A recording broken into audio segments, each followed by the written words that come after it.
You see the final score, we track the revenue stream. Welcome to the show that treats the sports world like the multi-billion-dollar business it is. We dissect the ownership deals, the television right battles, the NIL impact, and the media figures driving the entire narrative. From Wall Street to the locker room, we follow the money and the people who control the message. Welcome to Press Row, the business of sports, right here on the Empty the Bench Network. Now, here's your hosts, Callan McClurg and Nick Morgasen.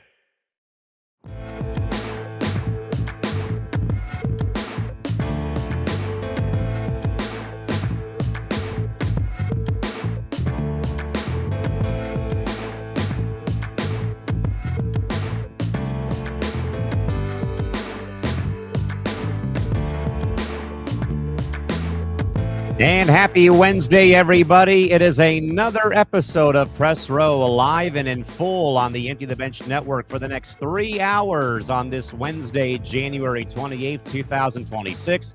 He's Nick Morgasen from Plainview, New York. I'm Callan McClurg here in San Diego, California. Another action-packed 3 hours of sports business and sports media news, notes, and other things coming your way until 2 o'clock this afternoon, Pacific time, 5 o'clock Eastern.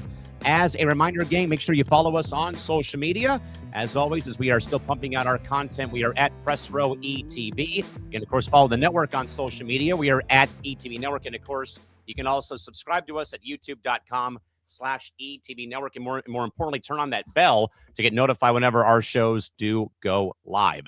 Nick, so much to unpack over the next 3 hours. Great to see you as always. Hopefully your back hasn't given out on you from the snow shoveling back east, but great to see you as always, my man. And what a show. What a show we got today. Good to see you as always. How are we doing today? Yeah, we are jam-packed. We were working on a guest, but what I can tell you is that guest is confirmed for next week. And that guest is going to be Brandon Towers. And hold your breath when I say this next phrase. From the former Playback TV, the head of strategic partnerships, Brandon Towers, will join us next week. So we're going to get a little bit of the, what would you say, the scuttlebutt, the dirt that happened to Playback TV and kind of what went down. And we have a lot to catch up on. So we'll give you that. We got an incredible show. That's all I'm going to say, really, right off the bat, because I don't know where to start, because we had a plan because we thought he was coming on, but that gives us more time to kind of get through the show. We're going to talk about Unrivaled, but their nosedive. We're going to talk about the WNBA. Yes, there's a lot of big interviews coming up in the next couple of weeks. But yeah, so we're going to talk about Unrivaled ratings. The WNBA is going through drama again. Pretends to be shocked, right? Yeah. Also, Bill Belichick getting snubbed as a first ballot Hall of Famer. Bill Polian, I'm kind of looking at you because of some of the statements you made in the media. So we'll get into that. We'll also get into the Charles Bediako situation with whether that's really a legal scenario or not. The judge obviously gave an injunction to allow him to play. You kind of have a little experience firsthand seeing this with another player. Correct. Where you do PA for was it the college in San Diego? Yeah, the University of San Diego. We'll get into the NIL Darian Mensah situation, which I think was handled poorly. And shocker, pretending to be shocked. We'll get into Caitlin Clark, who apparently is going to be making some appearances because she thinks she's Michael Jordan. Also, it's time to, I think, say it's the beginning of the end of Live Golf. As well. Allen Iverson shit show down in Australia. This guy. This is a bad situation. When we get to it, you're going to understand why. Also, a certain media member down in Australia, speaking of Australia, trying to make the Australian Open political. Yeah, keep that in mind when we get to that topic, because there is a freelancer for The Athletic who is kind of, I don't know, what would you say, disrupting the way the tournament should be? Is that how you would Yes. refer to it, or no? I mean, but we got a lot to get into. Everybody was up at arms about Lynn Jones-Turpin's praise of Liam Cohen. Why are we not up at arms about what we heard or what we've been hearing from the Australian Open down under? Yeah, I mean, it's been a good tournament. Novak was lucky to survive last night. Oh, he got bailed out, sadly, in very much difficult fashion yesterday. Yeah, so hopefully he plays good now that he got caught a break.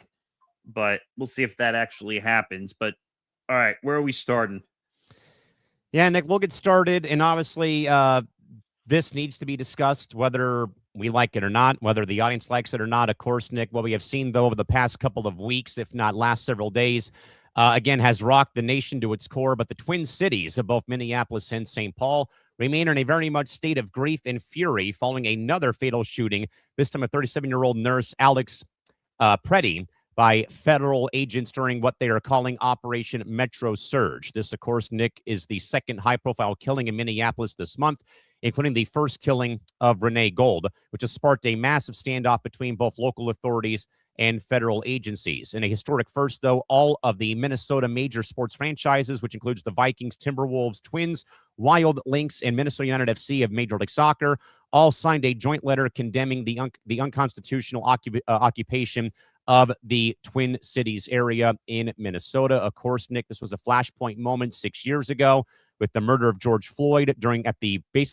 pinnacle and the high point climax of the COVID-19 pandemic, where, again, we didn't have sports to kind of, in a way, as you have long been saying.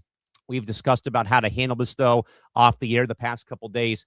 But, Nick, I think, though, the main anchor here for the question is, with every major pro team in the state of Minnesota acting as a unified political shield for their community, has the sports franchise in general, the team in general, now replaced the local government as the primary moral voice, though, in times of crisis? Your thoughts? Because obviously you have been on the front lines of political radio. You've been on the front lines of news talk radio, where I don't know if you've ever had to cover a riot or this kind of an ordeal happening in New York or just in general at WABC. But your thoughts about where we're at right now in 2026. So I've worked the election night multiple times. I did work WABC through COVID. I saw plenty of riots. They had one that marched right by our former studios at 17 floors above Madison Square Garden. Mm-hmm. I actually called out of work because I was terrified to go into Penn Station. Hopefully people don't blame me for doing that. But you know what? This whole situation is a tough one. I'm on the fence in certain aspects of this. The government, I'm trying to be careful because this is not a political show. I'm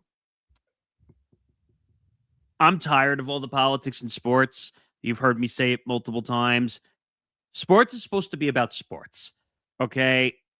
Is everyone entitled to their opinion and their political points of views? Yes, they are. But if I'm watching sports, I don't want to hear it in press conferences. I don't want to hear. You want to go on your own platforms and talk politics? Be my guest. You can go talk politics on your own platform until you're blue in the face. Am I going to like you as much if you keep talking politics until the cows come home? No, I'm not. Because athletes are meant to play sports. And before anyone jumps in our chat and says, well, you're doing the whole shut up and dribble. No, I'm not saying they need to shut up and dribble. Because if I was saying shut up and dribble, that would mean I don't want them talking politics on their own platform either. Correct. I just don't want to hear it in press conferences. I'm tired of Steve Kerr, in case people don't know, the Warriors head coach, going into press conferences before and after the game and just giving his opinions about politics. That's not what those press conferences are for. And to maybe branch to Steve Kerr, obviously he had, and we'll talk more about this in our next segment here. We'll have more about Breanna Stewart, of course, having the Abolish ICE sign during the Unrivaled introductions. We'll talk about the league, though, after that segment's over with, though. But I think, Nick, any point in time, though, that stuff like this happens. Now, this, I think, is a little bit different than, say, wildfires in California, where every single LA-based organization even those in Orange County, where again, Orange County and San Diego County aren't in Los Angeles, but even then, how every league from Major League Baseball to the NFL to the NBA, the NHL, even Major League Soccer, every league released a T-shirt in the colors of one's favorite team, but it read LA Strong. And we heard the stories of J.J. Redick and his family losing their home. I think other players had lost their homes during the Palisades fires around this time of the year last year. And I have lived through fire season, but I also see that point in time, or that aspect, is what brings family, or what brings everybody together, on top of playing. We always talk about, this year marks 25 years since 9/11 happened, and that the Mets play the Yankees, I think, on 9/11, I believe, at the stadium in the Bronx this year. But though, Nick, I think it's more of a flashpoint because, as I've long been saying, for the last 6 years, though, that this black cloud has hung over these two cities in Minnesota because of George Floyd, because of how all the leagues in some way bound together to confront social injustice, as we had already talked about with the NBA bubble having the boycotts of the games, how the WNBA boycotted games after Breanna Taylor was murdered, in her apartment in Louisville, Kentucky, for example. That my longstanding argument, though, and I agree, though, with Nick, though, is that if you can keep it away from sports or from your press conference, sure. But that should not mean, though, Nick, and I tried to find the video because, Colin Cowherd, when the NBA boycotted those games during the bubble season, had a very, I think, great point, though, and I'll talk more about this in our next segment here, regarding the fact, though, of, people should not be pressured into talking politics or taking a side on certain things. Though, again, I am all for anyone wanting to advocate for those who have been, handled, or that have had run-ins with ICE or with the federal government or what have you. I'm all for that too. And I think, Nick, it kind of went to a bit of our double-edged sword question last night. Which one gets on your nerves more? Is it athletes talking politics or athletes talking about their religion after they win a game? Yeah, I'm all for, and originally I didn't like it, but now I get it, is like when players praise God, that's their choice. That's a religious choice. Okay? Now, people could argue and say, oh, well, it's my right politically to say what I want. Yeah, sure. It is your right. But again, during sporting events, and what these people fail to realize is that these events are sporting events, not political straight shots for you to. I don't want to hear your opinion. I don't want to hear if you're Democrat or Republican or in the middle. I don't care. Like, again, you want to go advocate on the side when you're not in games? Go do it. Go march on the streets for all I care. I don't care. It's this whole thing, and we're going to get to a story later about a reporter at the Australian Open, Yes, who is instigating part of this matter for what's going on. Essentially poking the bear, yes. And you were telling me, and I understood what you meant. To me, sports and politics are like oil and water. Yeah, and Christie's been saying that a lot, and I agree. That I mean, just real quick and I'll give you back the floor here, Nick, in like 30 seconds. Again, as somebody who has worked within, sports for 18 years, between the minor leagues, a couple of, Big Four, Big Five leagues, teams, I do feel the franchise, in a very small way, does own some responsibility to at least give some kind of statement. I think back, Nick, to I think last summer when the Dodgers faced scrutiny for allegedly allowing ICE agents in California when they had the first major, I think, shot being fired when it came to the ICE crackdowns, that ICE agents had assembled at the Chavez Ravine parking lot, and the Dodgers didn't even bother to open the gates. And I think they even put a statement out saying that ICE agents were not allowed onto the property of the stadium to assemble before they went and did their next round of crackdowns or raids. And then I applauded Kike Hernandez, who was the only LA athlete not named anyone else, not even, not the Lakers, not anybody. It was Kike Hernandez, Nick, and both of the soccer teams that play at BMO Stadium, that'd be Angel City FC and LAFC.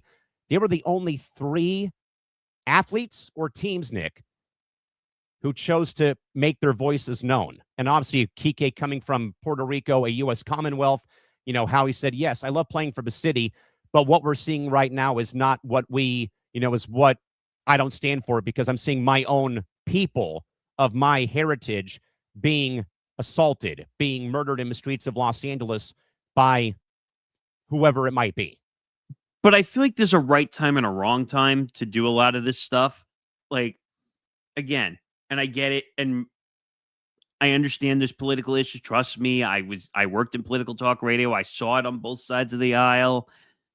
I had to produce the world's most annoying mayor for almost 2 years. And for anyone asking, that's Rudy Giuliani, by the way. And trust me, I could write a book about producing that show. You may have to. Because he broke every possible rule there was talking politics, including the whole COVID nonsense, saying it was China, all that nonsense. But my point is, like, I feel like sometimes politics get mixed in with sports. They do. And unfortunately, people say, well, athletes should be allowed to do what they want. It's their platforms. They've earned the right. And sure, did they earn the right to do what they want because they have a successful career and a following? Sure. But I don't want to hear it. I don't want to. And we're going to talk about it in part 2. Yeah.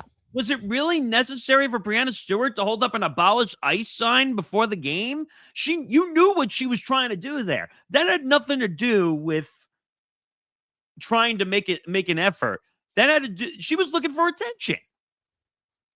And I think rightfully so. And again, we'll talk more about that here in about 3 minutes of time here. But I once again, though, Nick, I mean, regardless, I mean, this stuff is just getting, and I'm not saying this with it being the whole sports and politics stuff, just everything happening is just becoming too damn heavy, man. I mean, I'll talk more about, and I'll talk about, talk more about that here in just a few minutes here. But once more, again, what we also kind of missed in the shuffle, though, was that the NBA did move the Warriors-Wolves game to one day back after the initial fighting broke out, and obviously the murder of Alex that did occur. They moved the game because I think the NBA statement read in part that the area by the arena was becoming more of like a bit of a out of control environment, and it wasn't safe to travel in the area due to what, of course, had happened. And then, which again, Nick, went to your point, though, which was so weird from your perspective. The NBA canceled the game, but yet both the Minnesota Frost of the PWHL and the Wild of the NHL both still played their games, I believe, either that day or day before, or even the day of when the Wolves moved their game. Well, here's the thing that doesn't make sense either. So the Timberwolves were quick to cancel their game. Quick. And then you saw the MBPA put out their statement also. Well, and I want to backtrack real quick because I believe it was Joe Ingles, of the Wolves, who actually called Steve Kerr and said, Coach, we don't feel safe playing this game tonight because of what has gone on in our city. What do you think about going forward with canceling the game? Okay, so here's the problem with that, okay? So the NBA, and you and I have discussed this, that NBA has been probably the most political since COVID when it comes to making statements and doing all these things, and that sometimes puts them in a bad spotlight because they don't know when to turn it off at times. So that happens. They cancel the game. Well, they basically moved the game back one day, which to try to let the situation kind of diffuse itself, apparently. And that pushing it back one day, does it really make a difference? No. But here's the issue, okay? So the NBA comes out, Minnesota comes out, the Timberwolves come out and say, okay, we're postponing the game, even though they used the word cancel, which is not the right word. And postponed. It should have been postponed. But the problem is, who played the same nights? The Wild and Frost. I'm sorry, where are the Wild and Frost located? They're in St. Paul, not in Minneapolis. They're in Minnesota, is my point. Did they say it was too dangerous to play? No. So why is it too dangerous for the NBA and the Timberwolves not to play? Because I think I told you in a roundabout way, the NBA equals the word soft. No, it equals the NBA equals political to me too. We've seen this many times. We saw this when they were in the bubble, like you mentioned, when the Black Lives Matter situation came up, when the George Floyd situation came up. Right. And I'm not saying what they're doing is wrong, but they're taking it to such an extreme that they're letting it affect the league and they're letting it affect the games that could be played. Is the point that I'm getting at. So with that, Nick, let's get to part two, though, of this argument. Obviously, the other big thing that came out, though, was Breanna Stewart, the two-time league MVP of the WNBA, multiple-time champion, holding up the Abolish ICE handwritten sign. But also there's a side current, though, Nick, that we heard before we took the air today.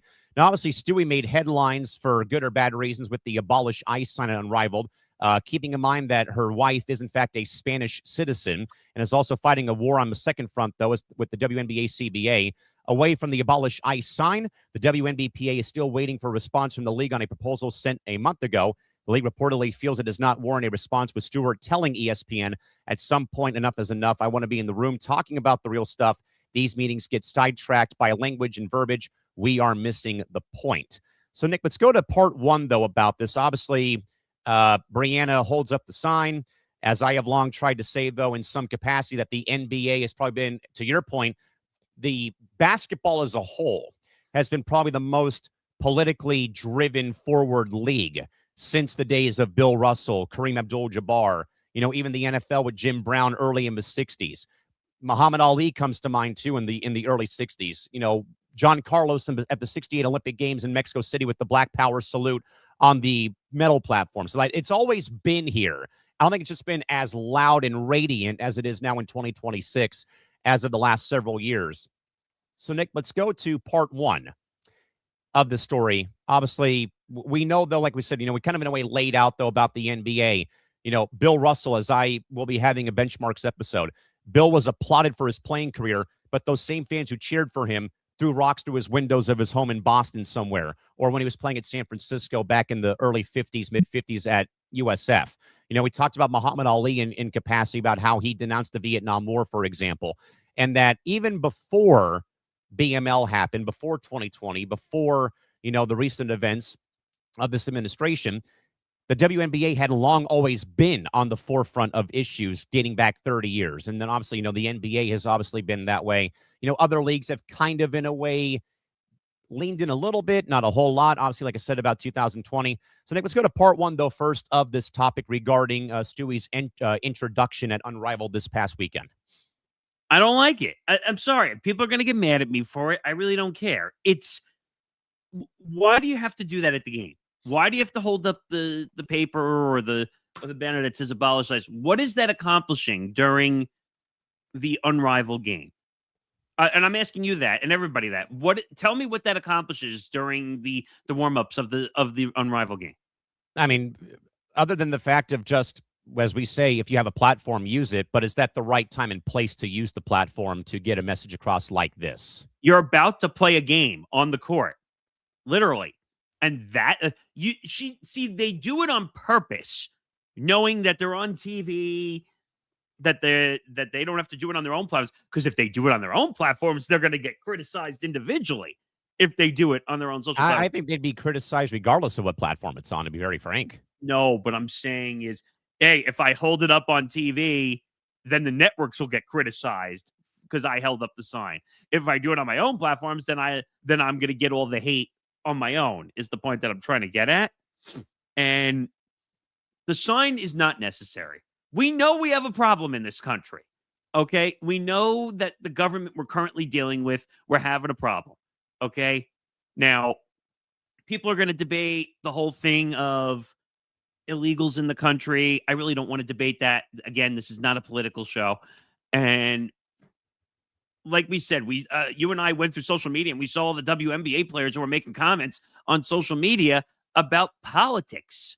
We also had Anthony Edwards, who his response was a little weird, like he doesn't have social media or he doesn't use the internet, but he was aware of what's going on.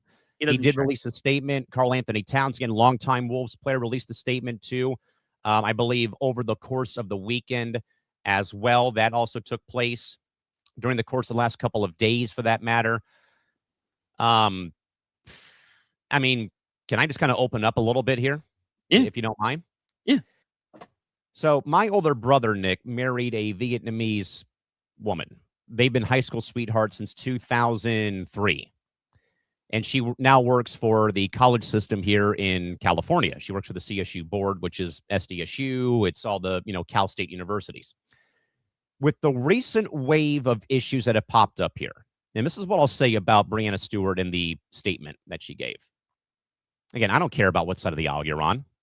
If I hear about wings, I better be hearing about barbecue wings or right wing and left wing forwards. How about that?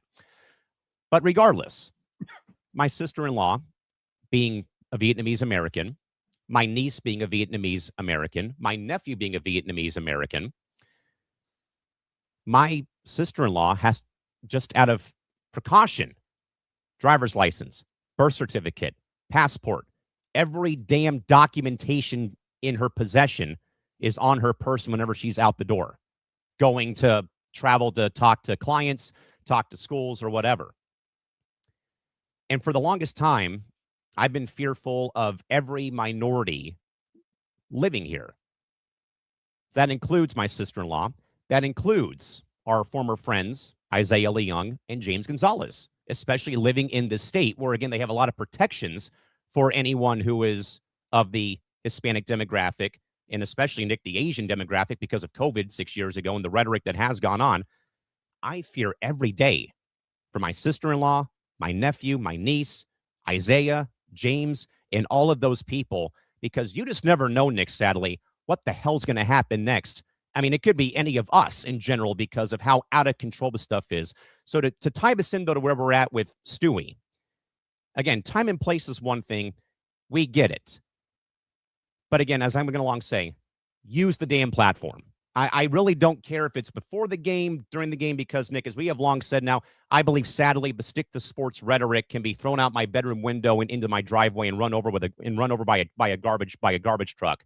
Because I think now more people, I think, are starting to realize that there is right now no proper way for it to be sports and sports only because of, as we've said, though, the athlete voice now, I think, has more. They have more. What's the word I'm looking for? They have more. I mean, not even the endorsements, but I think they have more power. We talk about athletes having power when it comes to their contract or their. Yeah, they have. There you go. Thank you. They have more influence, I think, on the world nowadays than where we were at one point with just the pockets of the Bill Russells and Alis and Browns and Kareems of the world, though, in the 60s, where, again, they were applauded by fans at UCLA or with the Celtics. But then those same people are throwing stones through the front door and the windows of their living room of their homes. I get it. And you're not wrong. But I'm trying to get away from it. Like all the political rhetoric that we hear every single day. I did this for 4 years. Correct. And when the whole COVID thing happened, I got sick and tired of it because I was dealing with it 7 days a week, 24 by 7.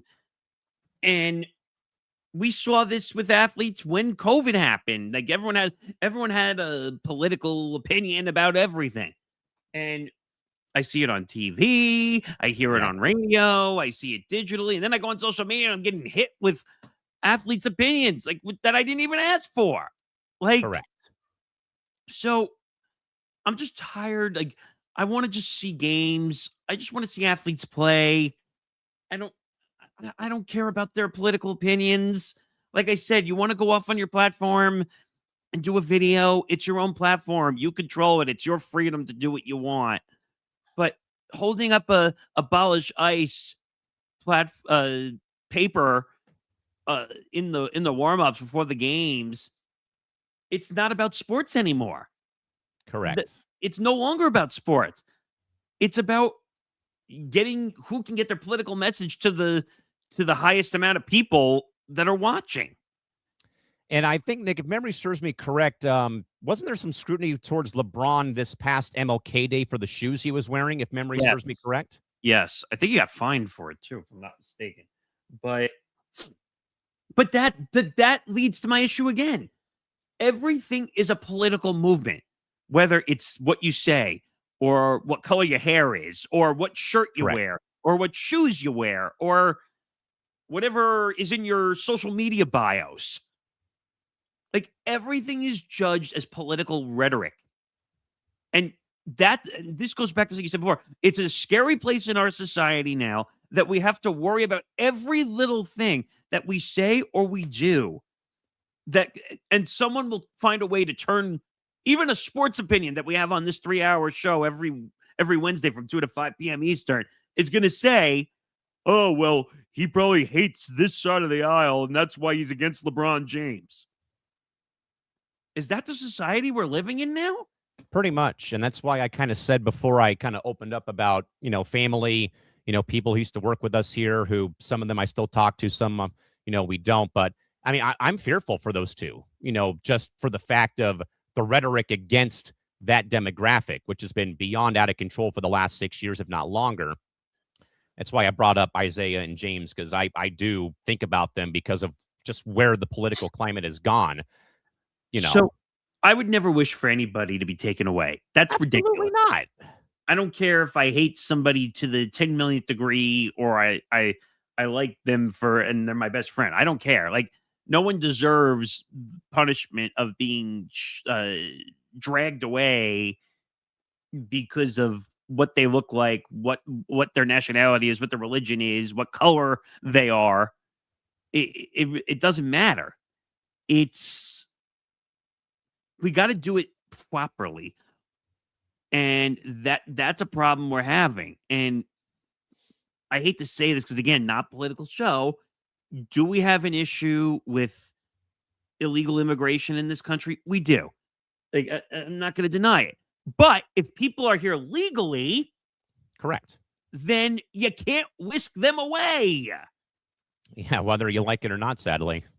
So, but the problem is with all influence today, Breanna Stewart, like I could go look it up on my own and see if what her following is. It's got to be like close to 1 million, if not pretty dang close to it. I don't know. Does she even have a Twitter? I don't even see it anymore. Try her Instagram. It should be just Breanna Stewart 30. But that's more the issue that we should be talking about, not necessarily the actions that are happening. But if I go on her Instagram, she's got 496,000 followers on it. Okay. And yeah, here's the post right here. It's the third post in on her Instagram post. Is her of holding up the paper that says Abolish ICE on it. Yes. And you have Angel Reese, one of the first to like it. Rika Agumbawali, Unrivaled Basketball, DeJohnny Carrington. All these players are liking it. And that's part of the reason why the W is having a problem, I think, too. Because they're more worried about, which is a problem, I'm not denying, but they're more worried about politicking than they are to get the sport back on the court. And let's also remember, too, that these group of, that league forced out an owner because of political rhetoric 6 years ago in Atlanta. Now, like you said, put the politics aside of the person. That could be a lawsuit, by the way, just so you know. True. That you can't force someone out of a job because you don't like their politics. Sorry, I'm admitting the quiet part out loud because that would be an HR issue. If you 100%. Fired somebody due to politics or due to religion or due to the color of the skin, which is a big issue that happens every single day in this country. You can't, if you don't like someone's opinion, just don't say it out loud. And that's what we have gotten away from, which is why, Nick, that, my longstanding thought is, again, I don't care if it's a right wing, left wing, it better be forward for hockey positions or soccer, or it better be talking about barbecue wings from Buffalo Wild Wings. Simple as that. And that's the problem. And the issue I had when I worked at WABC is people assumed because it was a right-wing raiser, oh, well, you must be as far right as it possibly No, is. people, I'm here to do a job and go home and support myself and my family. There's a difference. Right. And I think that's part of the reason why the players get upset but they bring it on themselves partially because they're talking politics on media platforms, though. So that's an issue. So with that, Nick, let's go now to part 2 of this, and we'll go a bit further with this as well when we do, in fact, talk about Unrivaled here shortly. But, of course, Nick, once more, though, back on the basketball side of things, and we thank everyone for bearing with us for the first few minutes here again, just to kind of, again, get some of those politics and sports stories out of the way, though. We still got 65 people watching, so thank you all again for hanging out as we get, I think, our 33rd show off the ground and running here today, or something pretty damn close to it already. But, of course, Nick, again, Stewie, though, back to basketball again, was quoted, though, in by ESPN, I believe Alexa Philippou and 2 other writers, who said in part, though, that at some point enough is enough regarding the CBA. I'd like to be in the room talking about the real stuff. These meetings get sidetracked by language and verbiage. We are missing the point, which again goes to ESPN's earlier sentiments, though, that the league, that the Player Association, Nick, is still waiting for a response from the league on a proposal they sent a month ago. And the league feels that it doesn't warrant a response to the Players Association. So, Nick, even if the league is refusing to even respond to proposals, is the lockout getting more and more out of control, where the only way to break the stalemate is Stewie's demand for direct face-to-face meetings with owners and even Kathy Engelbert?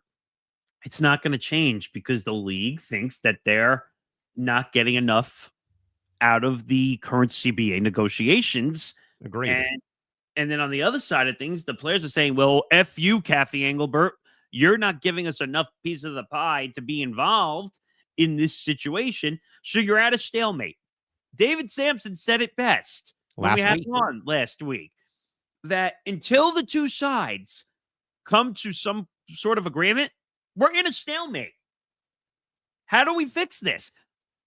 If the players feel like they're being underpaid and undervalued, there might not be a season. I mean, Nick, that time crunch is only getting worse and worse and worse right now. 100 days. 100 days left until the season's supposed to start again. And we obviously had talked last Wednesday at length, though. How can you have the season schedule out? How can fans buy tickets to games or single game tickets or season tickets? And how can Portland and Toronto unveil their jerseys when there is still no league business that is ready to go because there's no CBA in place right now? You can't. You want the real honest answer? You can't, because how can you? Because I think I read you a tweet the other day that the Liberty put out a link to buy tickets. I saw the LA Sparks do it too as well. How can you put out a link well, you said the LA Sparks one didn't technically work. They just put out. It didn't technically work, but they had the landing pages though for Sparks versus Fever, Sparks versus Toronto, Sparks versus Toronto. But that's keywords that you just said. They're landing pages, but they don't landing work. Pages. So you can go there, but you can't click on the actual buy tickets now link yet. It's not active. Can we say that's another PR stunting coming from the W? Oh, 1,000%. Because the W thinks that they're not wrong in this situation whatsoever. Can we call a spade that the W thinks that they're as clean as a daisy? Like they just don't think. They think it's all the Players Association's fault this whole time? Of course, yeah. And usually who gets the blame, though, whenever there's something like this happening? It's normally isn't the Players Association or union who gets the blame? Always the players. Always the W always comes out and makes there's the MBPA's negotiation tactics are unreasonable. And what was the quote from Philippou today that I sent you? That oh goodness. I have it. Hang on a second. Let me find it. But basically, here it is. So Philippou had said the WNBA is still waiting an official response from the league since sending its proposal a month ago. Good grief. The league feels the proposal didn't warrant a response since it wasn't that different from the past ones, and instead is waiting for what it consider a more realistic proposal. That's that's a subjective response, right? I mean, I couldn't agree more. So I don't understand it. And people are making horrible assumptions in the responses of this too. Oh, of course they are. Give me a break. What else is new? And someone wrote they want 30% of an unprofitable $250 million in revenue and 50% of what revenue hinges on a single player, which could not be further from the truth in every way. Because people again claim they have the knowledge of how much that the league is losing again, whereas we've long said, show us the receipts. You can't, because it's a private league, so they don't legally have to show you the receipts. Even though, in my opinion, they should change the laws when it comes to these things, where if they were forced to show their revenue, then maybe there would be a little more pressure to stay in line with your players association to actually control what their value is when it comes to being on the court. Something. But I don't see this getting resolved. I just don't, because if the W's coming out and saying that they don't feel this is a realistic proposal, what are we supposed to do? Is the scheme of chicken going to keep going, or as you love to say, we're going to just keep moving the goalposts further down the field or down the court? Well, let's put it this way. They basically gave up on extensions of the CBA. What was the term? Hallelujah. What was the term that they use now, that they're at an impasse, basically? Yes. And so basically, are they on any agreement right now, or what is it? Did it just run out? I think what I heard before I move on here to talk about Unrivaled a little bit further is I believe they're working still with the last agreement. Yeah. Or is the league simply on this? Was on crack. Well, I mean, I could have told you that, but yeah. I don't know how you fix this. My opinion is that the season is going to get delayed in some way, shape, or form. I mean, as soon as the preseason, not even that, the further this goes, Nick, I think as soon as you lose the expansion draft for the Tempo and the Fire, too many T's in my head. But once you lose the expansion date for the draft, that's when I think all the alarm bells ring further. And then once you lose the college draft, as Vince Carter would say, it's over. Yeah. I think they've already lost a lot of money because they are not able to promote or do anything with the players right now, currently. Could not agree more. When it comes to promoting this league, and all the power right now is going into promoting Unrivaled or Project B or Players Unlimited, which we haven't heard much about Players Unlimited or Project B. And and before we move on, I don't know. Like I think I want to say their TV deal is with FanDuel Sports Network, which yikes! I mean, that's going to be going away very soon from what we've been hearing with all the latest garbage with them. But I don't know. Nick, but stay though with Unrivaled and go to the nosedive of ratings. But recent Unrivaled ratings from last Friday showed roughly only 20 to 30,000 viewers in the 18 to 49 demographic. The staggering drop-off from the hype surrounding women's basketball was just 6 months ago. Critics are now beginning to argue that the Caitlin Clark effect is not carried over to the rest of the league stars, and the hype may have officially nosedived. Nick, with ratings for Unrivaled this low for a league featuring the world's best players, is the Unrivaled model failing to capture the casual fan, or has the general WNBA fever simply cooled off? Well, David Sampson said this also very well, too, if you remember. First year, everyone is in the hype phase. Everyone is going to watch. It was the brand new league on the block. All the big players competed. Usually in year twos of business is you have to figure out how to keep the customer and how to keep them wanting to come back and watching the product.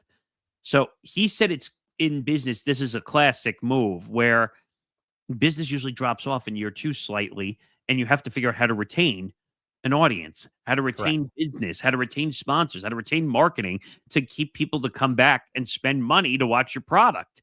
And they got to figure out how to get out of the one stadium in Florida. They need to get this to travel a little bit more. They did a decent job. They got a presenting sponsor in Sephora, which helps. I forgot if they're working with something else. I think Unrivaled has quite a few. I feel like maybe a few WNBA sponsors might be. I feel like AT&T might be a sponsor of them, I want to say. Okay, so Unrivaled has 20 high-profile blue-chip partners for its 25-26 seasons. Samsung Galaxy presenting for tech, Ally Financial for banking, Under Armour for uniforms. That one makes sense. And Body Armor for sports drinks. That makes sense. The league is valued at $340 million. And it also features integrated sponsorships from brands like Sephora. Morgan Stanley, and Maker's Mark. Hmm. So they have sponsors.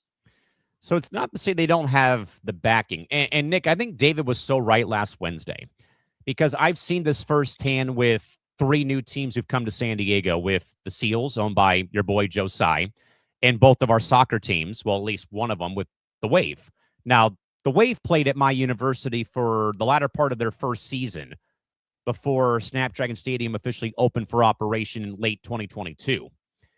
But every game that they played at Torero Stadium, which only holds about 6,000 fans, was sold out or standing room only, where it was like 8,000 people would be standing, like 2,000 people are standing on the top of the concourse watching the game.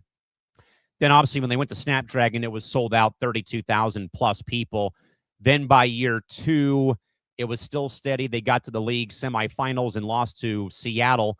Then, though, I think year 3 is when the bombshell got dropped about Jill Ellis's rhetoric in the front office. And that turned a lot of people away from the franchise. And even now, Nick, that ripple effect going into year 5 has been catastrophic.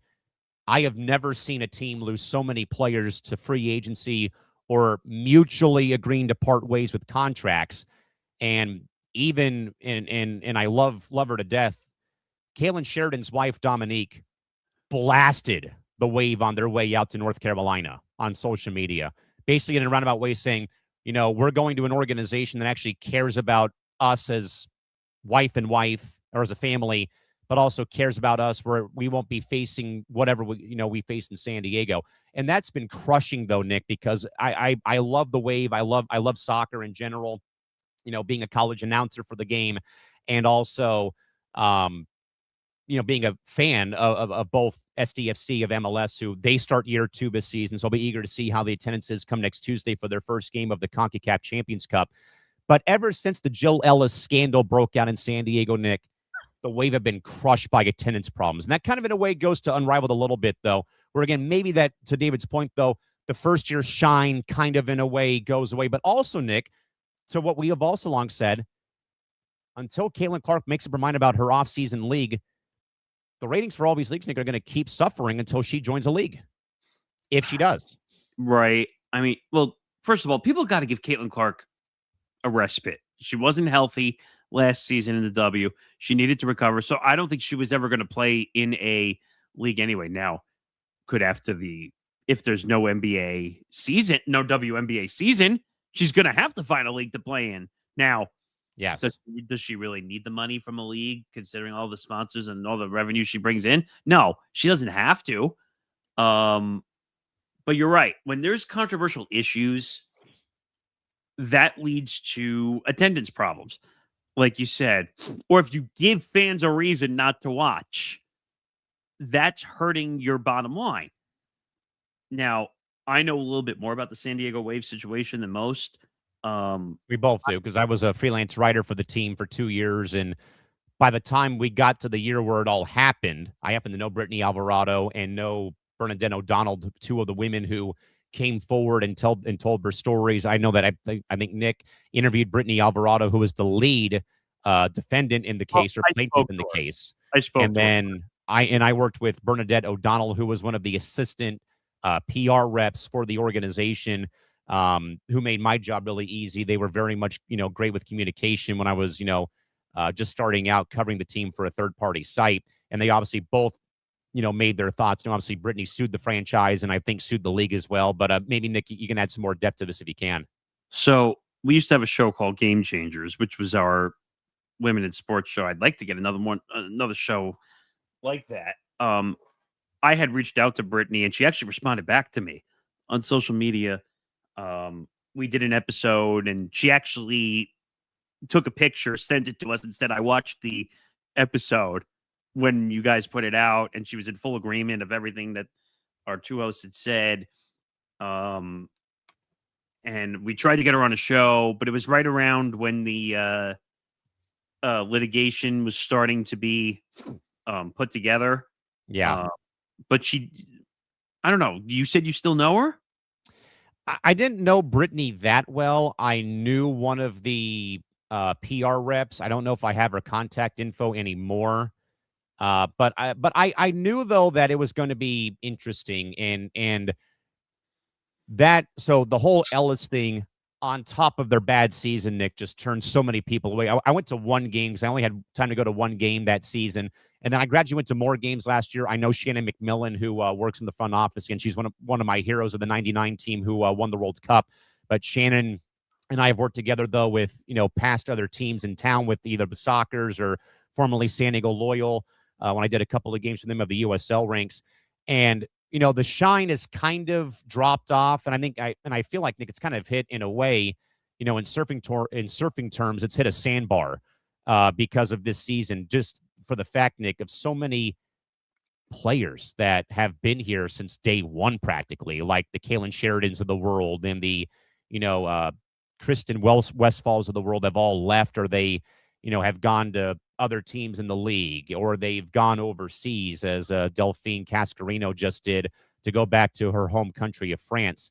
And that there's been, they'll say it's more of a youth movement because they've been sending a lot of like 19, 20-year-old kids out of college, or some, veterans across the league. But Nick, I would read those comments when they would announce that, like, Savannah McCaskill has been sent to Gotham. Callan Sheridan, contract parting ways, signs in North Carolina. I mean, Nick, this fan base has beaten that franchise over the head with a steel chair over and over, because obviously you grow attached to the players. And, from my perspective, it's tough for me to kind of attach to them because I've been working in minor league hockey my whole life. And it was very, you never know, can't be doing that sort of stuff. And it's tough for me to kind of get back into that mindset. But, Nick, these players, though, with SDFC and with the Wave, win, lose, or draw, Nick, they'll sign for you after a game's over. They'll take all the pictures in the world. And, I have for the Wave games, I sit with a family I know from SDFC and from Soccer's, Wave, or Gulls, or whatever. So it's I'm like their older son, basically, but it's husband and wife and their kids and a couple of friends. We sit, Nick, one row behind the goal at Snapdragon Stadium. I mean, it's prime real estate. Wow. And before every game, because Callan Sheridan and I knew each other a little bit because she came out for a Gulls Women in Sports Night. She got to drop the puck. She's from Canada, so she obviously was a great fit. She rode Bazamboni, so I actually saw her on Bazamboni before she was going to go for her joyride. And I yelled over because the Zambonis are very loud. And I said, "Hey, Callan, how cool is this, right?" And she said, "Dude, this has been like my lifelong dream, being born in Canada, just to ride the damn Zamboni." So like after every game, though, this past year, like we would chop it up for a little bit, and she would always like tell the security guards, I'm not leaving until everybody in the front row gets an autograph. So you can, if it takes another hour, then tough shit, basically. Wait a minute. Can you get her on the show? It'd be very tough, but I'll see what I can do, though.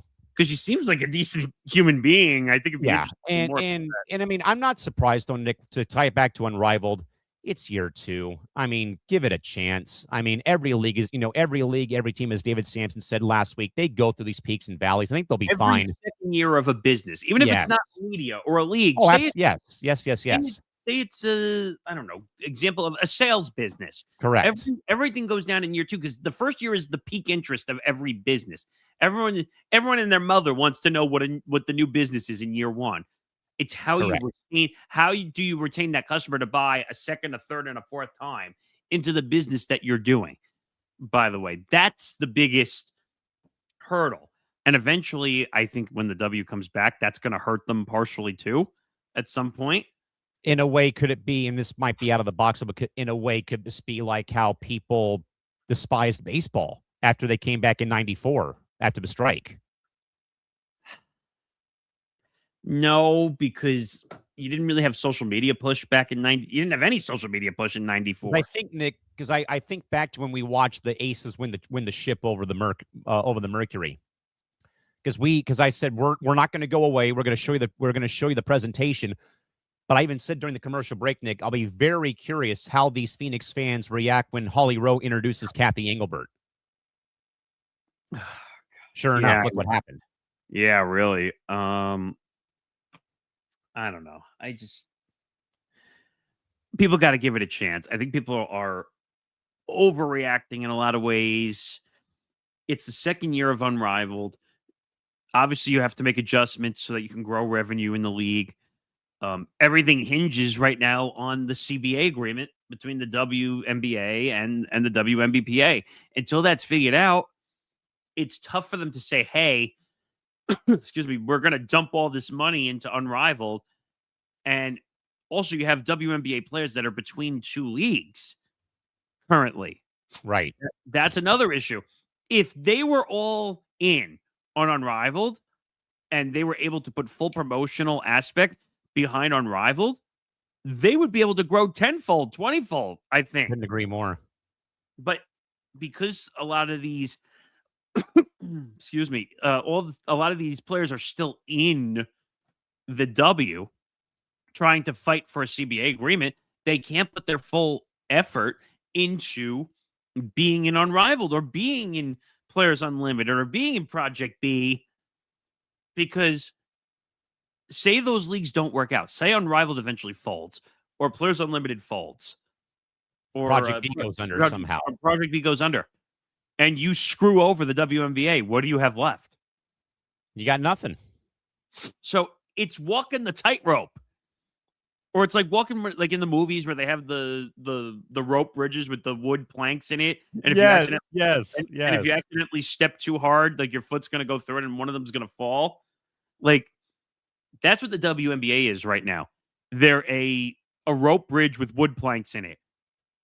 And the wood planks are the separator between the WNBA and the rest of the other leagues. Yeah, I mean, so much, hinges. And again, now that you said that we are 100 days out from the season. Scary to think, right? It's scary to think because when exactly is the red button going to be hit when it comes to like a doomsday date? I know the doomsday clock got moved up to 85 seconds yesterday by the Atomic Bulletin of Scientists yesterday. But where is the WNBA doomsday clock sitting at right now? Are we 5 seconds away from midnight? Are we 10 seconds away from midnight? Are we 2 hours away from midnight? Like there needs to, and I said this too, I think, Nick, before I came here years ago, when we had the most recent baseball lockout, where is the doomsday date? That you hit the red button and say, if we get to this day on the calendar without a deal in place, we're canceling games for the regular season. Oh, you mean when are they going to do this?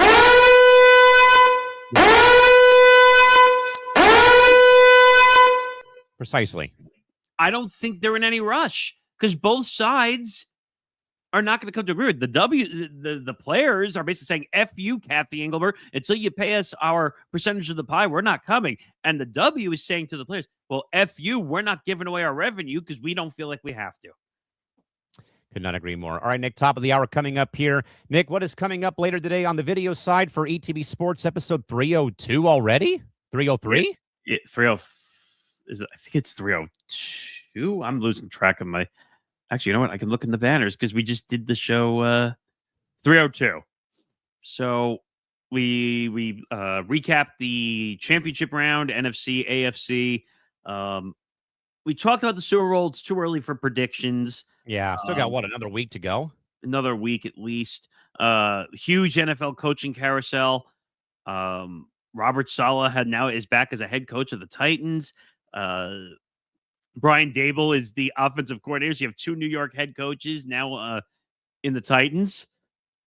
Who else? We did a huge amount of coaching carousel movement. Also, we talked about Jamel Hill's controversial comments about the Falcons and Kevin Stefanski because apparently she can't keep her damn mouth shut. If it wasn't for all the topics we had today, we would have gotten to that topic too. But we just didn't have room for it. Yeah, we don't no room whatsoever. UFC 324 in the books, the first UFC on Paramount Plus card, which drew close to 5.1 million viewers. And they got 1 million extra subscribers after the first card on Paramount Plus. So come check it out later today, 6 p.m. Eastern Time, 3 p.m. Pacific. If you want the audio dropped at midnight Eastern, very early this morning. So if you want the audio, go listen. If you want the video side, about 3 hours from now, you'll be able to go check that out. So ETB Sports on the way. MTGP Moving the Goalpost episode 99 is tomorrow, 8 p.m. Eastern time. A lot of football. Callan's favorite sport. If it's the yes. global version, then yes. Yeah, so they got into all the stuff like we did. Also, is officiating experts useless? You're going to hear Nick D and Johnny Montalbano. One of the best teases, by the way, in recent memory of me being here for an episode. Also, they talk about the Dodgers ruining baseball. The answer is yes. Yes. Yeah, so that's Thursday. Friday, actually, we're kind of football-less technically for a week. What? This is the stinking Pro Bowl week between championship week and Super Bowl week. Because everyone cares about the Pro Bowl. Yeah, so that's pretty much the end of the week. And then obviously we get into our live programming on the weekend. I almost said Gridiron Gridlock. Hardwood Game Day, which is our rotated show in for college basketball back 11 a.m. to noon Eastern on Saturday. Between the Ropes, 5 p.m. Eastern time on Saturday. And the Lounge, which I think is going to be. I think we're doing a large version of the Lounge. We're doing a mega show on Sunday, February 1st for a full Super Bowl preview. It'll be the only Lounge show until Saturday the 7th. So yeah, check that out. And I don't know if it matters, but my birthday's coming up soon. Yes. On the February 3rd. Yes, I'm going to be 33. Oh, Christy agrees, yes. I mean, Christy, there is enough coaching carousel news technically to do like a Minnesota, like 15, 20 minutes. Royal Rumble Saturday night too. So Christy will be, I think, reacting to the Royal Rumble fallout on BTR on Saturday afternoon. And also reacting to the Saudi Arabia stuff. Yes. Because that's a long trip, by the way, from what I understood. Like it's like 6,000 miles. Yeah, I think Pamela Martinez, Bailey stage name, literally documented the travel. I mean, they were all zombies today before they went on a camel adventure today in the desert. But they probably traveled on first class. Come on. Yeah, it's still, though. That's a long way to go. I've never been on a camel before. I'd just be afraid of getting fun. It looks fun. I'm afraid of getting spat at by a camel. Like, I heard getting kicked by a horse. Well, that hurts too. But yeah, I don't know. That's a great debate. We should put that as a poll. Oh God. Would you rather be? This I agree with. Jet lag is a bitch. Yes. I'm trying to think the longest flight I ever took. I think it was like 7 hours. Australia, 18 hours. Well, and the time zone changes. Yeah. Oh, goodness. That's the biggest bitch. It's not that the flight is long. It's like losing, like when me and my dad flew to Sydney in 2012, left out of LAX, lost the day. So we left Tuesday night. It was already Wednesday morning when we got there. Oh, we left Sydney Tuesday morning, 10 a.m. to fly to LA. You went backwards? And then we came to LA Tuesday morning, 10 a.m. So you felt like you were going back in time. So we had a kid who celebrated his birthday twice on the way home. Wait, really? Because we left Sydney on Tuesday on his birthday. We flew into LA. It was Tuesday and his birthday. Oy. It's funny how that works. Who said you couldn't travel back in time? Yeah, where's Doc McBrown and Marty McFly at, damn it? It's one of my favorite movies, actually. Oh, yeah. Great soundtrack, too. All right, Nick. This one, though, I mean, talk about a shock. Oh, my goodness. But reports, though, confirm on late Tuesday evening, Bill Belichick will not be a first ballot Pro Football Hall of Famer. Yes, Big Bob's Beepers. Voters led by Bill Polian reportedly argued for a 1-year wait as penance for his past coaching scandals. Players like both Pat Mahomes and LeBron James have already taken to social media to call the move egregious. Nick, is making Bill Belichick, the numerous-time Super Bowl champion head coach and former defensive coordinator, a legitimate form of accountability, or is the selection committee turning the Hall of Fame into a personal tool for old-school grudges? Can I say yes to the second part? I mean, yes. This is politicking if I ever saw it. I won't even say politicking, Nick. I think it's gatekeeping in the worst way. I mean, there's a lot of rumor and speculation going around that they're holding him out because of Deflategate and Spygate. And then Bill Polian doubles in and says, I don't remember saying that shit. I don't understand. Like, the guy is an all-time coach, 8 Super Bowls. He had like 17 division, won 17 division titles. I mean, the guy is an all-timer. He is the greatest coach in the NFL of all time. It's not debatable. I'm a Jet fan saying this, okay? So this is ridiculous. So what? Now we're going to hold his life choices and everything against him, and you're not going to put him in? His numbers clearly state he is the best coach of all time. I Okay? mean, Christy and I share the same sentiment. As much as people, disgruntled Jet fan in square one, former NFL fan of 9 years in San Diego in square two, as much as we may have hated Belichick in that era of the Pats, I thought he was going to be a shoo-in to the Hall of Fame. And like Christy said, I was stunned. I mean, even when or actually it was Ben Cruz who actually broke the news in our Slack chats over the last, 12 plus hours. I'm reading that. I'm like, this is a disgrace to the NFL and disgrace to pro football. Yeah, so 6 Super Bowl wins, 9 Super Bowl appearances, 31 playoff wins. I mean, Well, technically, okay, so that's the 6 that he won as a head coach, right? That you're talking about, because he won 8 technically because he had 2 more as the coordinator for Parcells with the Giants. So technically, he has 8. right, but I guess because you're judging based on head coach. But yeah, the head coach, but still 6 rings. I think that doesn't Belichick have as many as San Fran and Pittsburgh? I think when it comes to total championships. There are some teams that don't have any. Well, yeah. I mean, this former fan in San Diego didn't have shit. But my point is, he's won more than some teams combined. Yeah, like you're saying. But this whole argument is ridiculous. Bill Polian is out saying stupid things, saying like, oh, I voted for him. Now I don't know if I voted for him. Come on, man. You knew if you voted for him. They did the vote, what, a month or 2 ago? I think so. Sounds about right.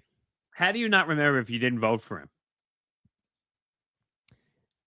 Are you buying that? Because I'm not. No, I'm not buying it. And this will be stupid. I partially wonder, though, if I agree with Christy Wilson, where she says Bill Polian doesn't remember, I call bullshit. I mean, I do, too. I mean, like, how do you not remember who you voted for the damn Pro Football Hall of Fame? By the way, I want to yeah, point go out. ahead. But, this is a shock.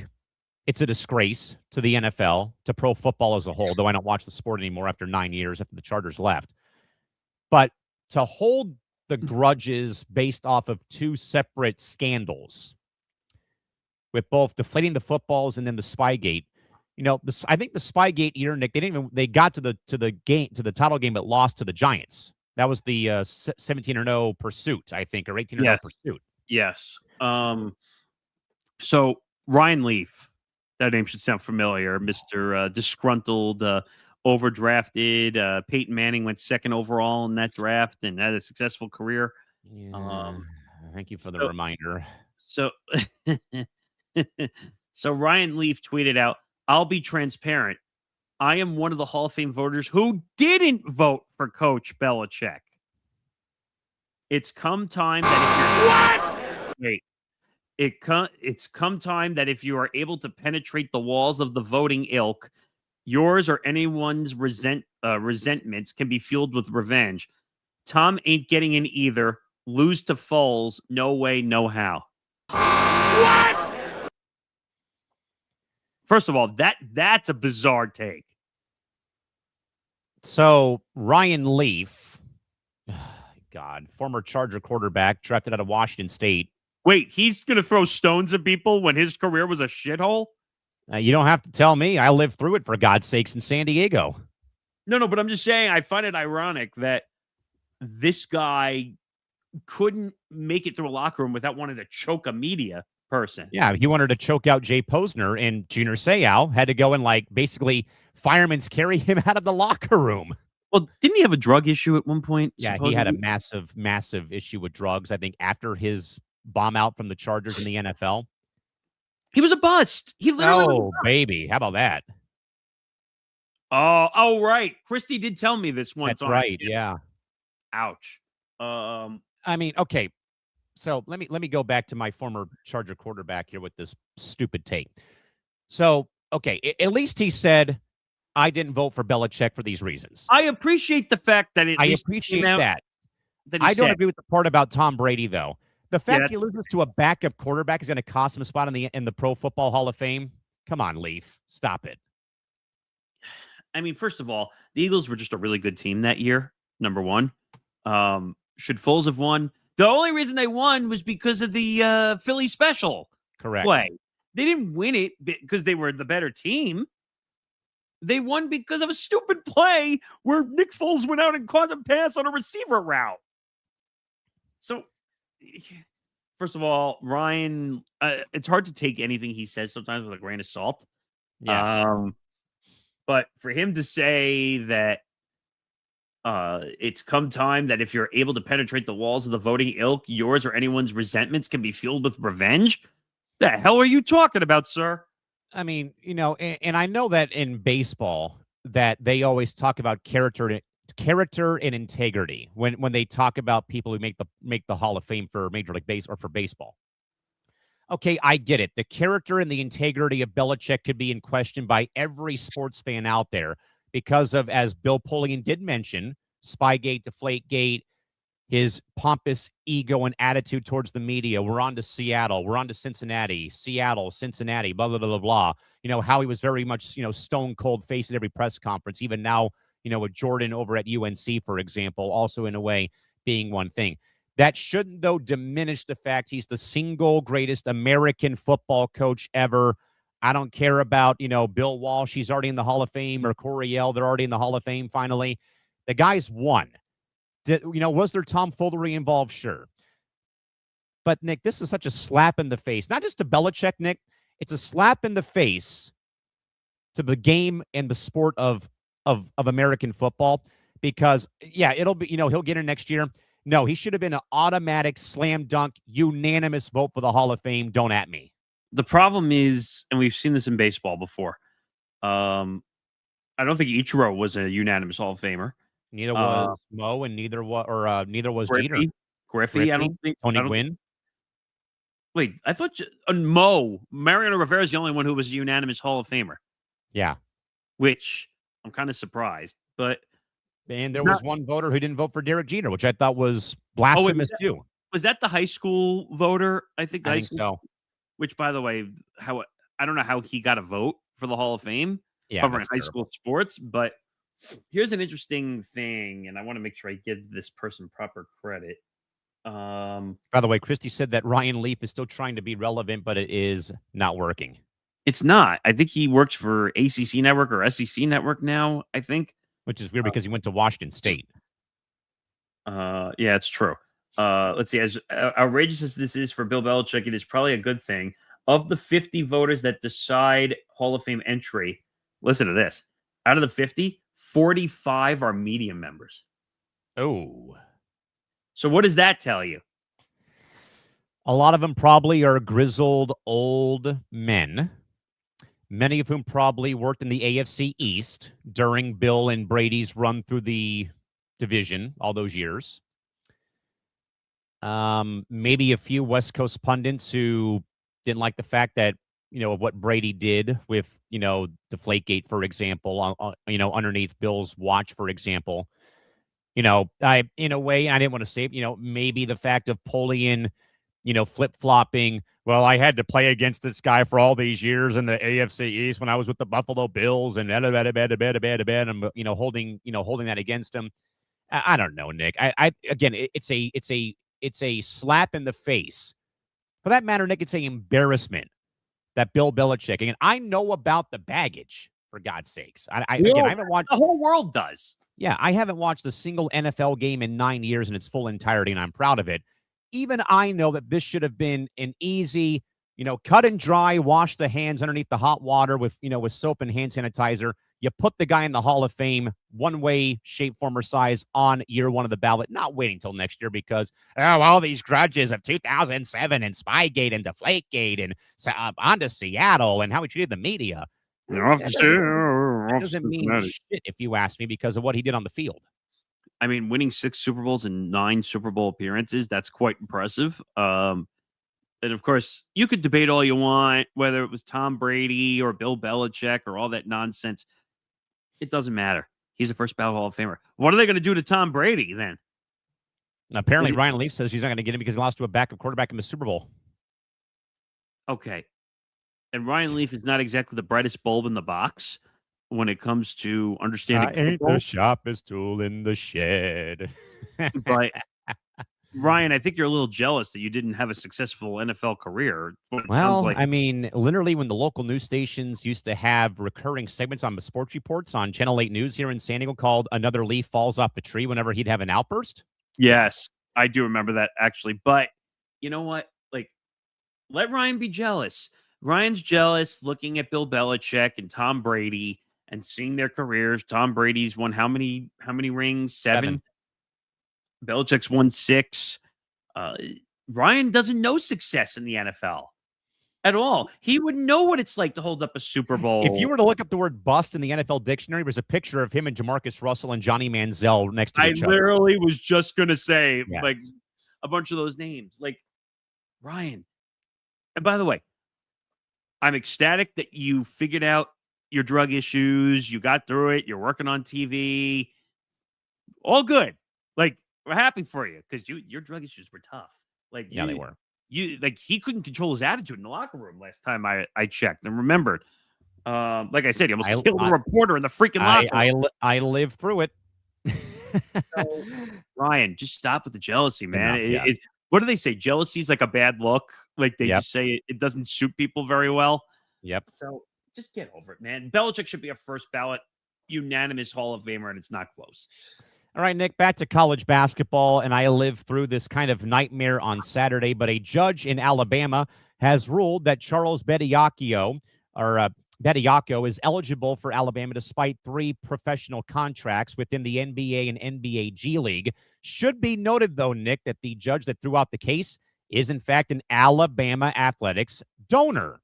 Callan, hi there, was at the Jenny Craig Pavilion in San Diego this past Saturday working the USD Santa Clara men's basketball game and saw the first big domino that fell regarding this NBA G League college bridge with Central African star Churi Darlin, a G League Ignite veteran who was with the Delaware Bluecoats before the season began, lead Santa Clara over USD 83-75. Darlin looked like a pro playing against children, proving, Nick, that the student-athlete era is finally over. Nick, if NBA players or G Leaguers like both Darlin and Bediacco are the new standard for college players, does the NCAA now have any logical argument left to prevent a full transition into a paid minor league basketball system? This is a nightmare. I mean, I feel like the way that, and you and I have discussed this over the last couple of nights, once you cross over into the draft, once you get drafted by a team, there's no going backwards. The NFL doesn't allow it. Once you're in the NFL, you can't. Baseball doesn't allow it. First of all, I don't think it would ever happen in the NFL because once you make it to the NFL and you're going to make more money in the NFL than even with the NIL money, you're going to make contracts. But something's not adding up really, and why would you go backwards? Tell me how that makes sense. Yeah, why take 2 steps forward and take 10 steps backwards, right? Unless you had such a failure of a NBA career and you couldn't make it up on an NBA roster. Now with all the NIL money, I'm telling you, it has to do with this. Because why would you go backwards unless you're getting NIL money? But remember, if you get NIL money, you have to be enrolled in classes to get NIL money. Nick, I don't do full-time PA for our men's basketball team. I fill in when Alex Miniak, who you know is in the MLB The Show video game. He's the Padres PA announcer. He was away working monster truck at Golden One Center in Sacramento over the weekend. So I got to fill in for the game on Saturday. I had just done our women's game earlier on. So I'm more in touch with the women's basketball team more than I am with our men's team, though I love Coach Lavin. He's trying his damnedest to make this work because, our school, as I said last week, though, our conference and our school, we get killed by NIL money on top of the fact we still have that team called Gonzaga U in our league, that other school named St. Mary's College of California in our league still at this rate until they one or both eventually move out, which Zaga is moving out. And then I remembered, though, that, Santa Clara's always been a very good program. Obviously, Steve Nash went there and other guys have gone there. But so I'm sitting at the scores table during halftime because I didn't get the roster for Santa Clara in time to prep the night beforehand when we were in the dungeon. And I'm, ciphering through, writing out the pronunciations, and I see Churi Darlin. And I look at where, because I always, say, hey, 7-foot center from, freshman year from wherever they're from. So I'm reading it. And as you know very well from your time at LIU doing basketball, you see the hometown, maybe their high school, maybe one college they were at before they came to your university. This one, though, was different, Nick, because it said Central Africa Republic, the first school he was at. Then I see Delaware Bluecoats, parentheses, NBAGL. And I had forgotten that he was the first real player before the Baylor snafu broke out, Nick, with the guy that played for the Grizzlies and before the Betty Yako ruling. That was actually the first player that, as you said, took the 5 steps backwards to go back to college. And, Nick, he wasn't even a starter. He was 6-man off the bench. But when he came in, though, you could tell he was here, and all of our guys, now was it because Lavin rolled out a small lineup at one point in time? Sure. But again, he was here. The talent pool's down here on the opposing team for Santa Clara. And I even told you in a way, because obviously my job, you're supposed to be kind of, neutral or, you're supposed to, get hyped for the home team when they score and kind of, bland, boring and insufferable when the visiting team scores, obviously. I mean, that may have been like the lowest of lows I've gone. It was already Churi Darlin. That was it. Because I kind of knew you, sir, should not be here right now. You should be playing right now with the blue coach with a different G League team. Not, as you said, you should not be regressing backwards because you have the eligibility. And I mean, he only had like 8 points and a couple of rebounds, but still, it just did not feel right. I know I'm like, oh, yeah, what do you mean it doesn't feel right? Because this is college basketball still. And yes, we talked about Carson Beck last Wednesday, hadn't gone to class in 2 years. I'd already graduated. In a way, Nick, this is where, again, we're blurring these lines now here. I think probably worse in because I think Nick, it's only worse in college basketball because we've had more coaches in the last 3 weeks, from Calipari to Mark Pope to other coaches who have just, in a way, beaten the daylights and the brakes off the NCAA for allowing this crap to happen. Yeah, and I'm trying to find the statement from Charlie Baker because he basically said we will not grant eligibility to any player who signed an NBA contract, a 10-day contract, or played in the NBA G League. But as you said, though, in the dungeon last night, what gives a state judge the jurisdiction to overrule the governing body of college athletics and say, no, you can play, son, on top of the fact that we find out it's collusion because that damn judge is a donor to the Alabama athletics? Yeah, it says he signed a 2-way contract with an NBA team, although he had not played in it. Okay, so I think I said this to you the other night also. You can play in the G League, but technically you didn't play in an NBA game. So they say technically you can go back to college, I guess, in technicality. But again, how does that make any sense, though? To me, it makes no sense. And that's why it was such a weird ordeal, because it's like, how do you handle this? And especially, Nick, and again, I don't mean to keep bringing up my university, but again, it happened on my watch because I just happened to see, I saw this play out in real time. But now, again, we could obviously do this too, like anyone can. In a way, I mean, can I make the oddball comparison? Yeah. This is exactly why people think the Dodgers are killing baseball. Because not every university, now, yes, Santa Clara is in my conference, but they have a bit more at their disposal than my school does right now. Again, that can obviously change, though, if there's a big, a big infusion of money from, some tech billionaire who lives in San Diego, for example. But not every university, not every Major League Baseball team can spend and spend and spend and spend and spend and take out loans and what have you to be able to afford to get a player like, the guy at Baylor or any other players who have, gone that route, or in this case, with Charlie Betty Yako at Alabama. So I found it in a USA Today article, and the reason I had trouble finding it is because it was on December 30th of last year. In a statement released Tuesday, December 30th, NCAA President Charlie Baker said the NCAA, quote, has not and will not grant eligibility to prospective or returning men's college basketball players who have signed an NBA contract or a two-way deal with an NBA franchise and its G League affiliate. So in theory, from that writing, Darlin and Bediako should be not allowed to play college basketball. To be not eligible. Should not be eligible to play for the Tide or for the Broncos. The technical term should be not eligible. That's really what the term should be, because by eligibility rules, you signed in a G League affiliate with a two. You essentially went pro, and now you're coming back to play in college basketball. So the Baylor center James Najee, the number 31 overall pick in the 2023 NBA draft. That should have been where the eligibility ended. As soon as you got drafted by a team, that's where the eligibility should end. And I think he got drafted by Memphis. I think so. And it says he spent the past 5 years playing in the EuroLeague.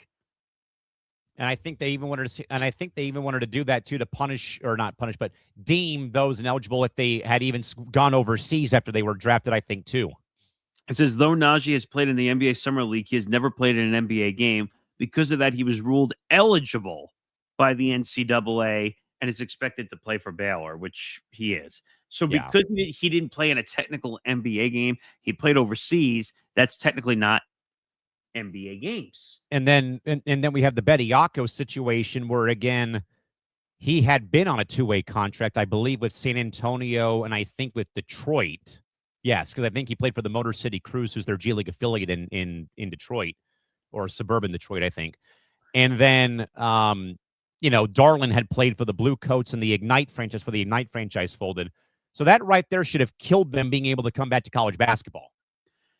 Baker also said in social media, quote, rules have long permitted schools to enroll and play individuals with no prior college experience mid-year, while the NCAA has prevailed on the vast majority of eligibility-related lawsuits. Recent outlier decisions enjoining the NCAA on a nationwide basis from enforcing rules that have been on the books for decades without even having a trial are wildly destabilizing. And it says, I will be working with D1 leaders in the weeks ahead to protect college basketball from these misguided attempts to destroy the American institution. So, wrong one. What was the one you? Why? Go on. No, I was just saying that. Yes. We have a follow-up to this story, Nick, on Front Office Sports from Alex Schiffer of FOS. Okay. There will be a new judge to rule on the fate of Alabama center Charles Bediako's college eligibility. Really? As of Wednesday morning, Judge Jim Roberts has now recused himself from Bediako's case against the NCAA 2 days after the governing body filed a motion seeking his removal from the case. Judge Roberts and his wife are listed as active donors on the Alabama Crimson Tide's Foundation's website, with lifetime contributions between $100K and $249,000. What? Roberts' wife, Mary Turner, is also an attorney representing Darius Miles, Bediako's former teammate in a capital murder trial case. What? Whoa. In part, the motion reads that the NCAA has contended that the NCAA contends that proceeding in this court has created a impermissible appearance of impropriety because of the intense media scrutiny and public speculation surrounding the court's relationship with the school and its athletics programs and student athletes. Bediako's legal team did not oppose the recusal when it was filed, and the case will, in fact, be reassigned. And to clarify real quick, last week, Judge Roberts allowed Bediako to get a temporary restraining order that let the former pro return back to Alabama, where he played for 2 years, and then declared for the 2023 NBA draft. He was an undrafted player, but signed a two-way deal with the San Antonio Spurs the same year of 23. Never did play in an NBA game, though, but was, though, listed on the Pistons G League affiliate roster as of last January 17th, so last week, in with the Motor City Cruise. I mean, are you really surprised that bias was involved by the judge and his wife? What? So that's why he got the injunction. I mean, dare I say, was involved? Gotta be. Pay him off. Think about it. I mean, you got the injunction. You got what you wanted. Your wife was a lawyer, represented a teammate who, what you said, allegedly committed murder case. Yeah. So we're back again in this political circumstance where politics rue the day and politics determine how money's going to be made. And unfortunately, it's led to this whole issue with the NCAA and Charlie Baker, the head of the NCAA, who said, "Oh, we're not going to allow it." I actually agree with him. He didn't allow it. The corrupt political system allowed it. Yep. Because there's no such thing as a clean political system or jury system anymore. I mean, I sat through jury duty last Tuesday. Didn't get picked, but still, I have been a part of a jury until I was excused from the case because I know. Oh, that's good. Well, I know the Superior Court judge president because he was my youth baseball assistant coach, and I have numerous friends who work for the sheriff's office here too, so they exempted me. But yeah, again, politics controlling the narrative, unfortunately, and it is what it is. I mean, they're going to have to put eligibility rules in place if they really want to get this right. Cannot agree more, Nick. All right, we'll kind of skip ahead here real quick to another issue involving college athletics, Nick. But finally, we have a settlement between Darian Mensah and the Duke University Blue Devils, as Darian Mensah, the quarterback of the Blue Devils, and Duke have now settled their lawsuit, which clears the way for the QB to commit to the Miami, Florida Hurricanes. The Blue Devils had sued to block the transfer based upon his multi-year NIL contract, but the settlement does confirm that even the strongest contracts can't keep an athlete from leaving town.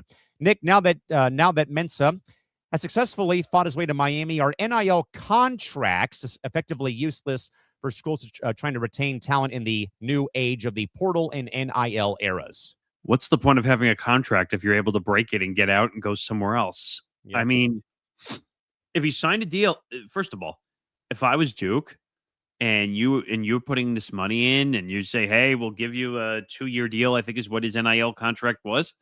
Yes. I would say, "Listen, moron." I said, you sign a deal with us. We're paying you a lot of money. Stop trying to jump ship. And this is the problem with the NIL system. And you know what? Can we just not call it NIL anymore? Can we just call it free agency, like I've been saying for many, many months since they started these rules? Because, I know, right? What is the point of a contract anymore for NIL if these guys are just going to jump ship to other schools? Yeah. How do you stop this? Unless the NCAA puts in a rule that says if you sign an NIL deal, you have to fulfill your deal. I don't know. I mean, we have long obviously been talking at length about this. Quick heads up again from the press wires. But again, we talked a bit about this. But again, the Bucks officially now are listening to offers on Giannis per The Athletic that just came across the news feed in the last 5 minutes or so. We'll see what that happens. I mean, I've heard reports of that from Yahoo that the Bucks will wait till the offseason to probably move him because of the calf injury he suffered.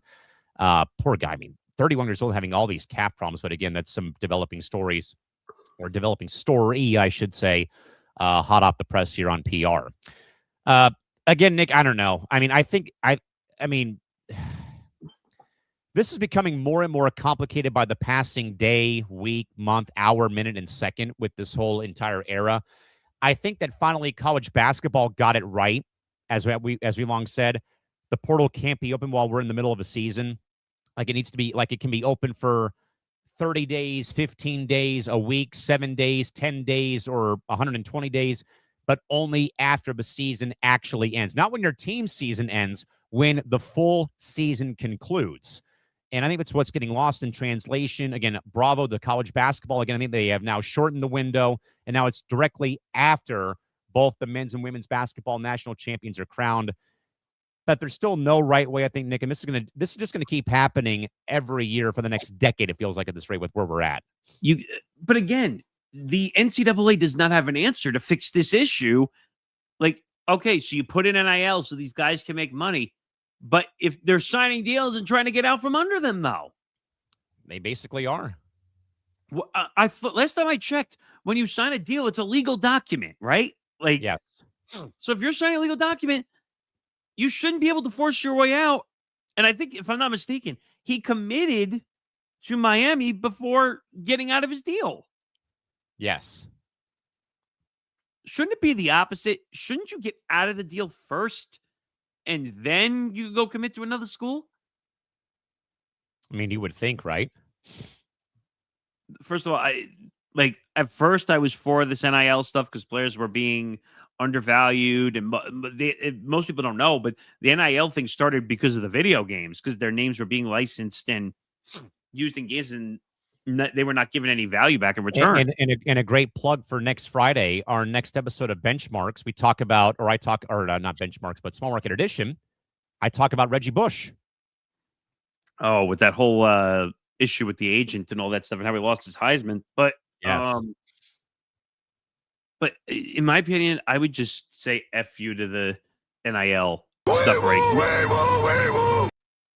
Yes. This one's actually, Nick, a bit of an interesting story that I did just come across within the last couple of minutes, within, I'd say, the last hour.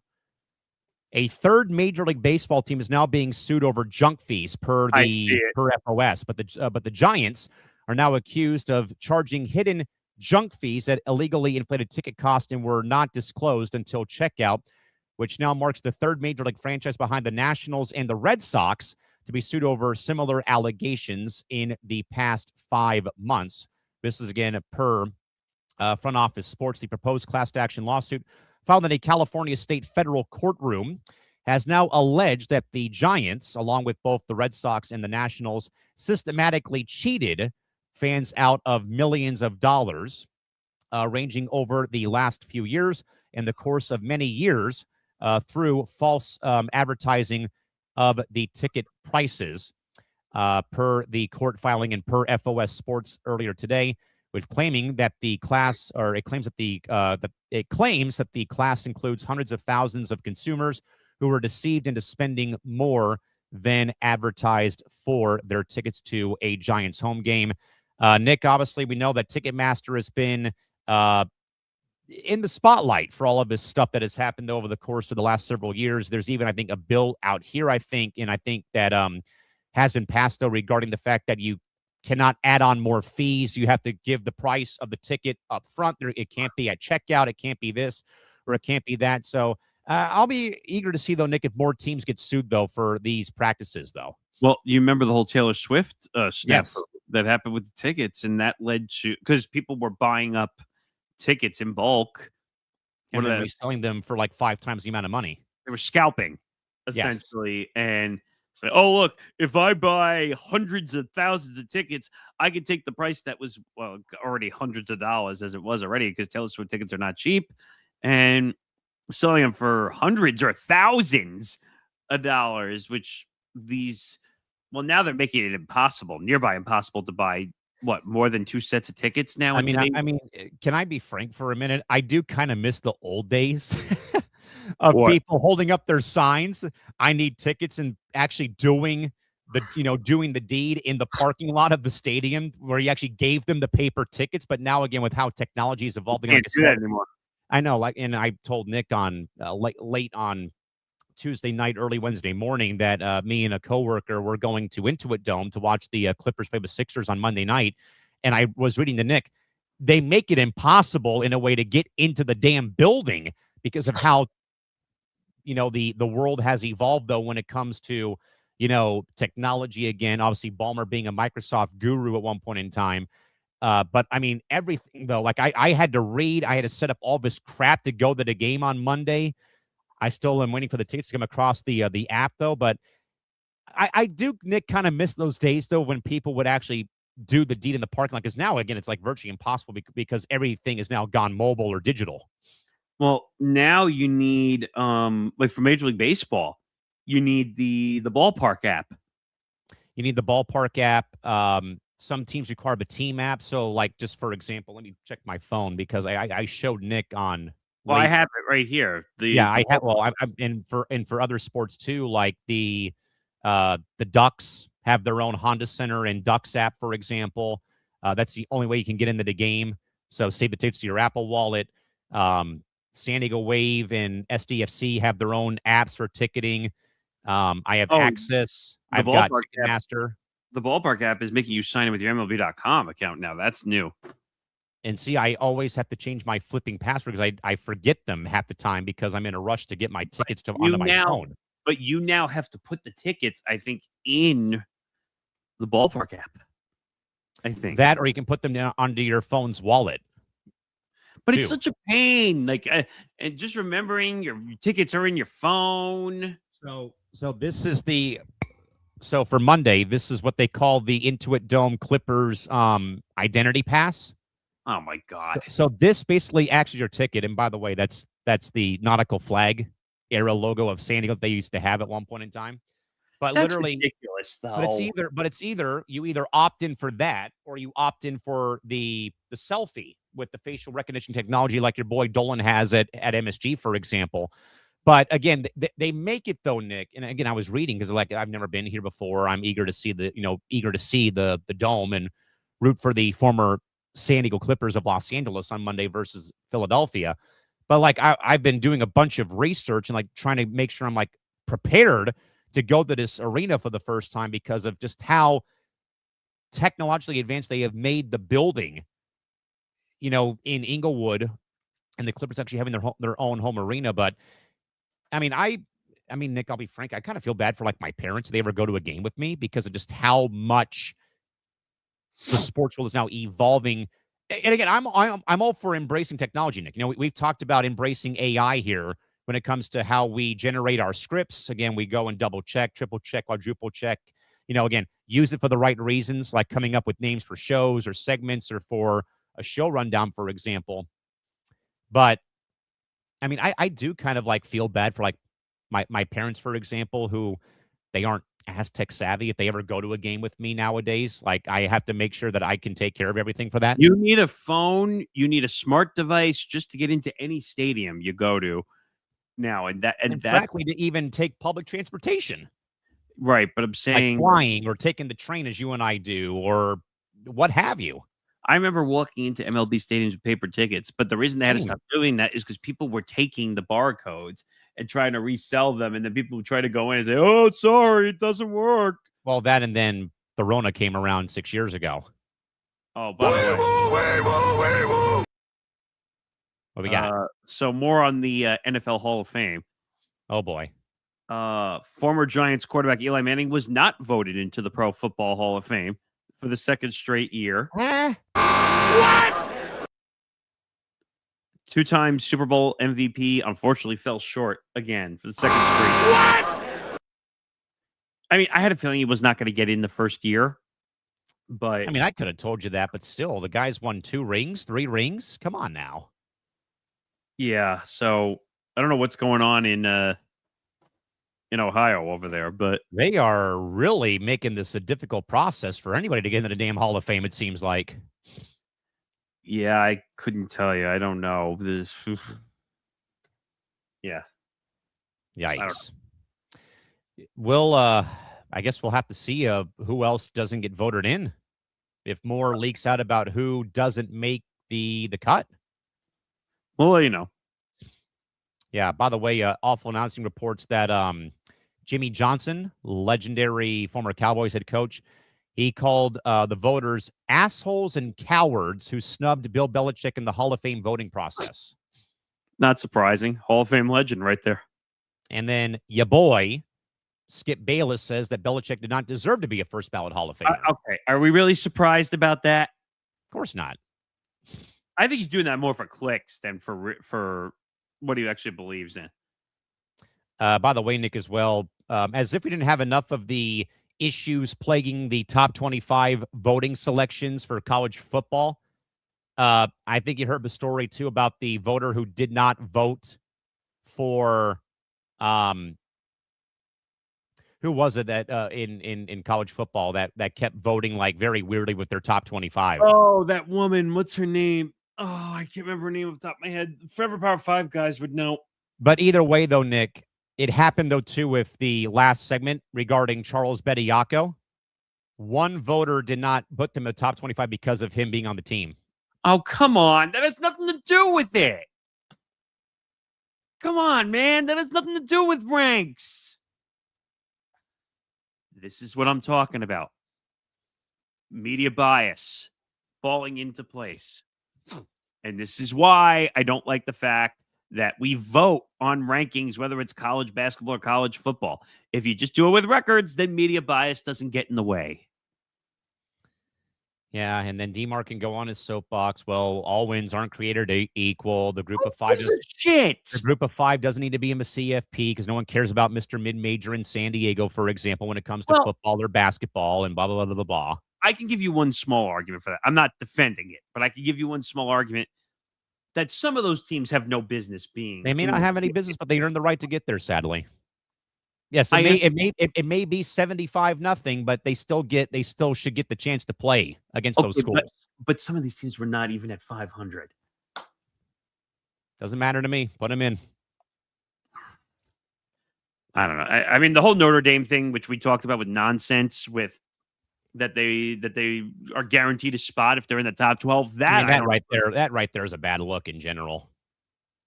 But I don't know. They got to get the system right, but they're too busy focusing on wanting to get to 14, 16, and eventually 24 teams in the college football playoffs. I mean, we should just have another version of March Madness at this point. Pretty soon it'll be at 36 teams pretty soon. I'm telling you, we should just have another version of March Madness because that's where we're heading. Yeah, I mean, good Lord. Just make it stop. All right, what's next? All right, Nick, but we'll move on to here a bit ahead of schedule here, but let's get to, speaking of Callan Clark, Nick, per reports gathered, but NBC has announced that Callan Clark, the Indiana Fever superstar, will join the first telecast of Basketball Night in America as a special contributor for the debut of SNB on NBC when the Lakers take on the Knicks from Madison Square Garden. Nick, do you at all believe, though, that NBC might be using Callan to save the NBA ratings, or is she now a bigger broadcast draw than the NBA stars themselves on both the Lakers and Knicks?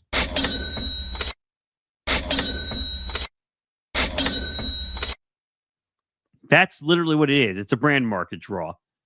I believe that we were able to confirm that she's only going to be on twice, I think, for SNB. It's going to be like 2 to 4 appearances, they said, somewhere. Because they're not on every single Sunday. Remember that. But this is clearly a broadcast draw. This has nothing to do with, there's twofold. You can look at this. With her being on the broadcast, she's a name, obviously. So, but is it going to get people to watch? It's not like she's calling the game. She's a contributor to the pre-show and the broadcast in some way, shape, or form.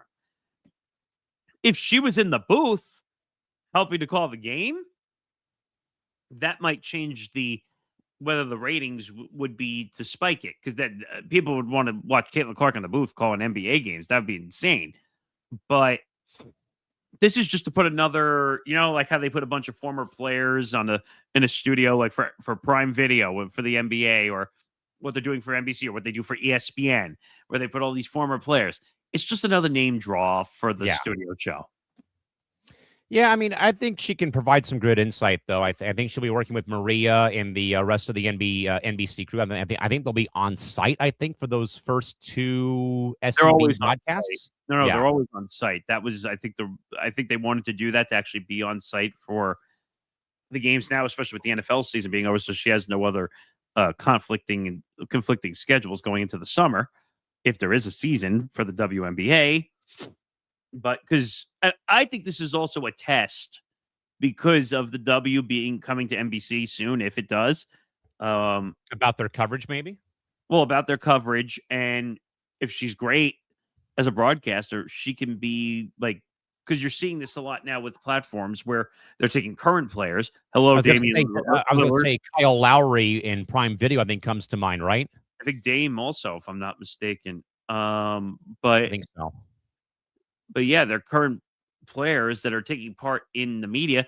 And it used to be, oh no, that's a no-no to have a current player being in the studio show or contributing. But you know why players are doing this now, right? Because they need to know where their secondary career is going to be when they can't play anymore. Yeah. I think especially now, just due to the fact of especially the WNBA having their problems right now. Like, what's the outlet going to be? But again, money is not going to be an issue for her. She's made plenty of money. But maybe this is just more to stay involved in the game, maybe, and to be able to do something. I mean, would you turn down a gig as a player to be on the NBA on NBC? No, but Absolutely not. Can I just take over for AI Jim Fagan next season because of the fact that the Clippers and Jazz game didn't have the audio for the pregame intro? you were right. I think that technical producers might get fired or might not have a job anymore. It was weird because, and I mentioned because I told Nick last night that it's like I told my folks they don't like basketball. I mean, they'll watch college basketball, they'll watch March Madness, they will not watch the NBA, just because where the game's at right now. And I literally said, I just want to watch the first minute 30 of the NBC broadcast for the NBA game. And they're like, well, why? Because I want to, watch the intro of it, and then you can have the remote, and you guys can watch NCIS or Magnum or whatever's on Ion or Heroes and Icons or whatever it is. And then they didn't have any audio when they first went to the telecast, and it went all the way through, where Jim Fagan's AI should be saying, "This is the NBA on NBC." Tonight, the Los Angeles Clippers take on the Utah Jazz. It's Coast to Coast Tuesday, presented by Kia. But some affiliates, Nick, apparently didn't have the audio, which was the Western markets that didn't have the first game of the night, because someone later on YouTube did publish the actual one from the Eastern markets that had game 1, and they picked up game 2. I don't know if they all re-air the intro. Again, I think a lot of times they'll do an intro off the top, knowing that there is a doubleheader in some markets. So what they did was that they did a bunch of B-roll of Salt Lake City, hey, home of the 2034 Winter Olympics. And then they had B-roll of Harden and Kawhi walking the Delta Center. Then they went to the laser title card and then went through the music and stuff. But there was no audio of any of that on the West Coast, apparently. See, here's the problem. And I said this when the deal was originally announced. How they said, oh, well, it's optional based on I think that's a big mistake. If you want, why are you giving markets the option whether they carry a game or not? Yeah, and especially, Nick, and from the Playback vault, that 11 o'clock Eastern time slot when we were on Playback about killed you because of how long of a day it was doing those 2 games. That's true. Do you have anything developing? It looks like as you were looking at your computer, like what the hell's going on here? What do we got? Yes, this is actually, you know what? Let's transition to the topic because this is now going to take longer because what do we got? There's more live golf news. Oh, yes. Well, let's get to Let's get to that real quick right now. So we'll kick off hour 3 officially here. Before we get to Nick's breaking news, though, Patrick Reed and Brooks Koepka both officially have left the LIV golf tour. Patrick Reed is now the latest domino to fall, effective this morning. Pat Reed will now play with the DP World Tour this season, with eyes on reinstatement for next year's PGA Tour in 2027. Reports now indicate that LIV has lost about $500 million on international events last year, and the Saudi PIF is reportedly running low on cash for new sports investments. But, Nick, what do you have off the wire? All right, so you and I have been discussing this story for the last couple of weeks. The LIV Golf League is looking to sell minority stakes in multiple teams and is seeking $300 million valuations. What? They've hired Citigroup for the process.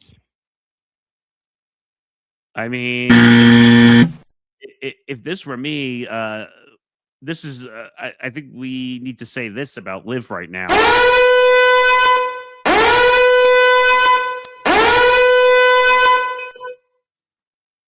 Peril? A little bit here? Just a little bit, I think. LIV Golf has never worked. Can we just admit that? off the No. front. Never has and never it never has and it never will. As Nick said on the lounge on Monday, when we asked our golf guru, Ben Cruz, on Monday about Brooks coming back to playing his first event is this week in San Diego at Torrey Pines in La Jolla. And I had asked him the question, along with the fact, though, of my longstanding comparisons, whenever that other league pops up, what usually happens? Not good things. Is the American Football League still around? No. Is the American Basketball Association still around? No. Is the World Hockey Association still around? No. Because they all wound up merging with the bigger, better products of the NFL, NBA, and NHL. So now you wonder here, though, Nick, with another big name falling and Patrick Reed leaving LIV before their tour either starts or is already in operation. And now you're hearing the rumblings of the massive cash loss. Now they're selling off franchises in the league. Well, minority stakes, but yes. Minority stakes of the teams in the league. The downfall now is inevitable, if you ask me. There was never any money to be made. The model of treating it like MLB player contracts, where essentially they're paying golfers $125 million, $200 million, $300 million. Again, why do you think Major League Baseball is going through the struggle right now that they are currently? Due to the fact of what the Dodgers have been able to pay on top of just where the money is at right now in the market. Contracts. No, the player contracts too. Yes, contracts. They're going this way. And what's happening to the revenue and the TV money? It's going this way. You know the whole in math where they teach you the graph, which way this side goes down and this side goes up? Like yes. that's what we're dealing with right now here. Live Golf, which is obviously backed by the Saudi Public Interest Fund, which again, I think I told you it's worth like $950 billion and it's going to be worth $2 trillion by 2030. I don't know. I don't even know if they care that they're losing $500 million. Do they? No, they don't care.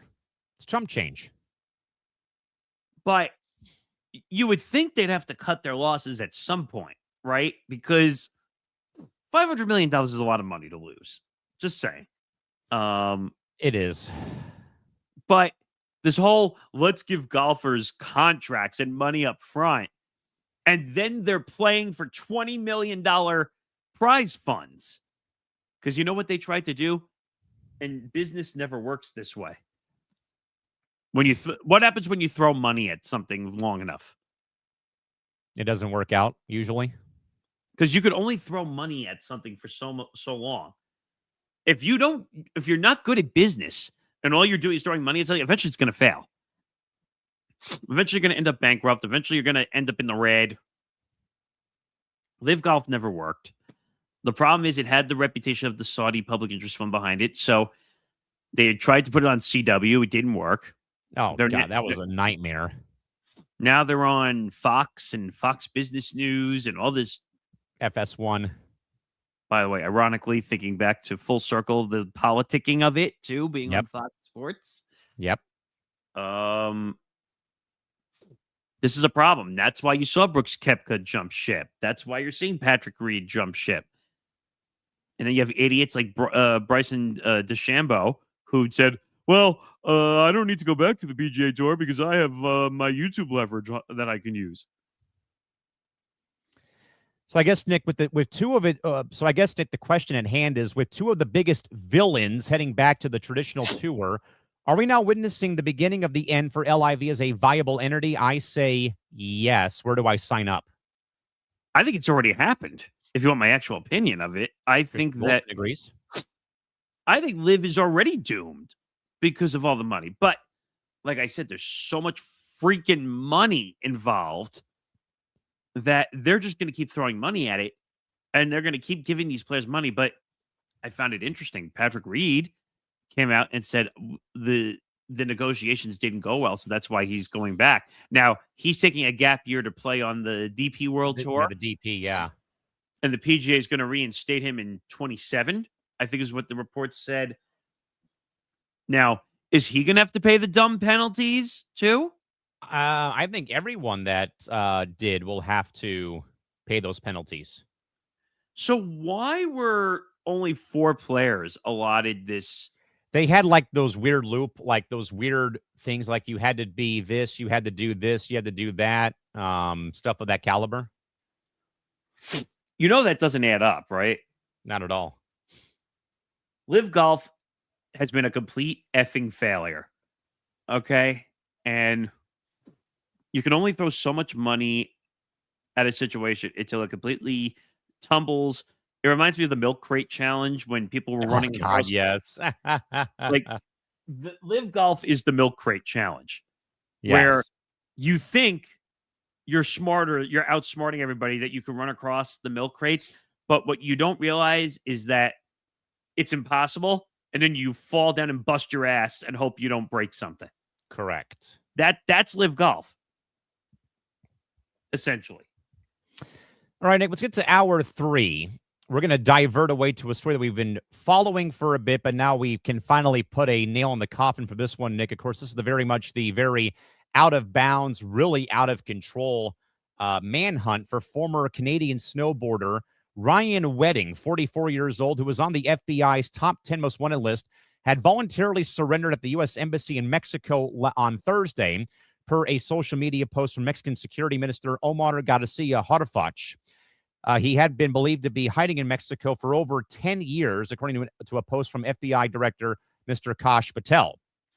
Ryan Wedding is a former Olympic snowboarder and accused of running and participating in a transnational drug trafficking operation that routinely shipped hundreds of kilograms of cocaine from Colombia through Mexico, Southern California to the U.S. and Canada as a member of the Sinaloa drug cartel, per Mr. Patel's post.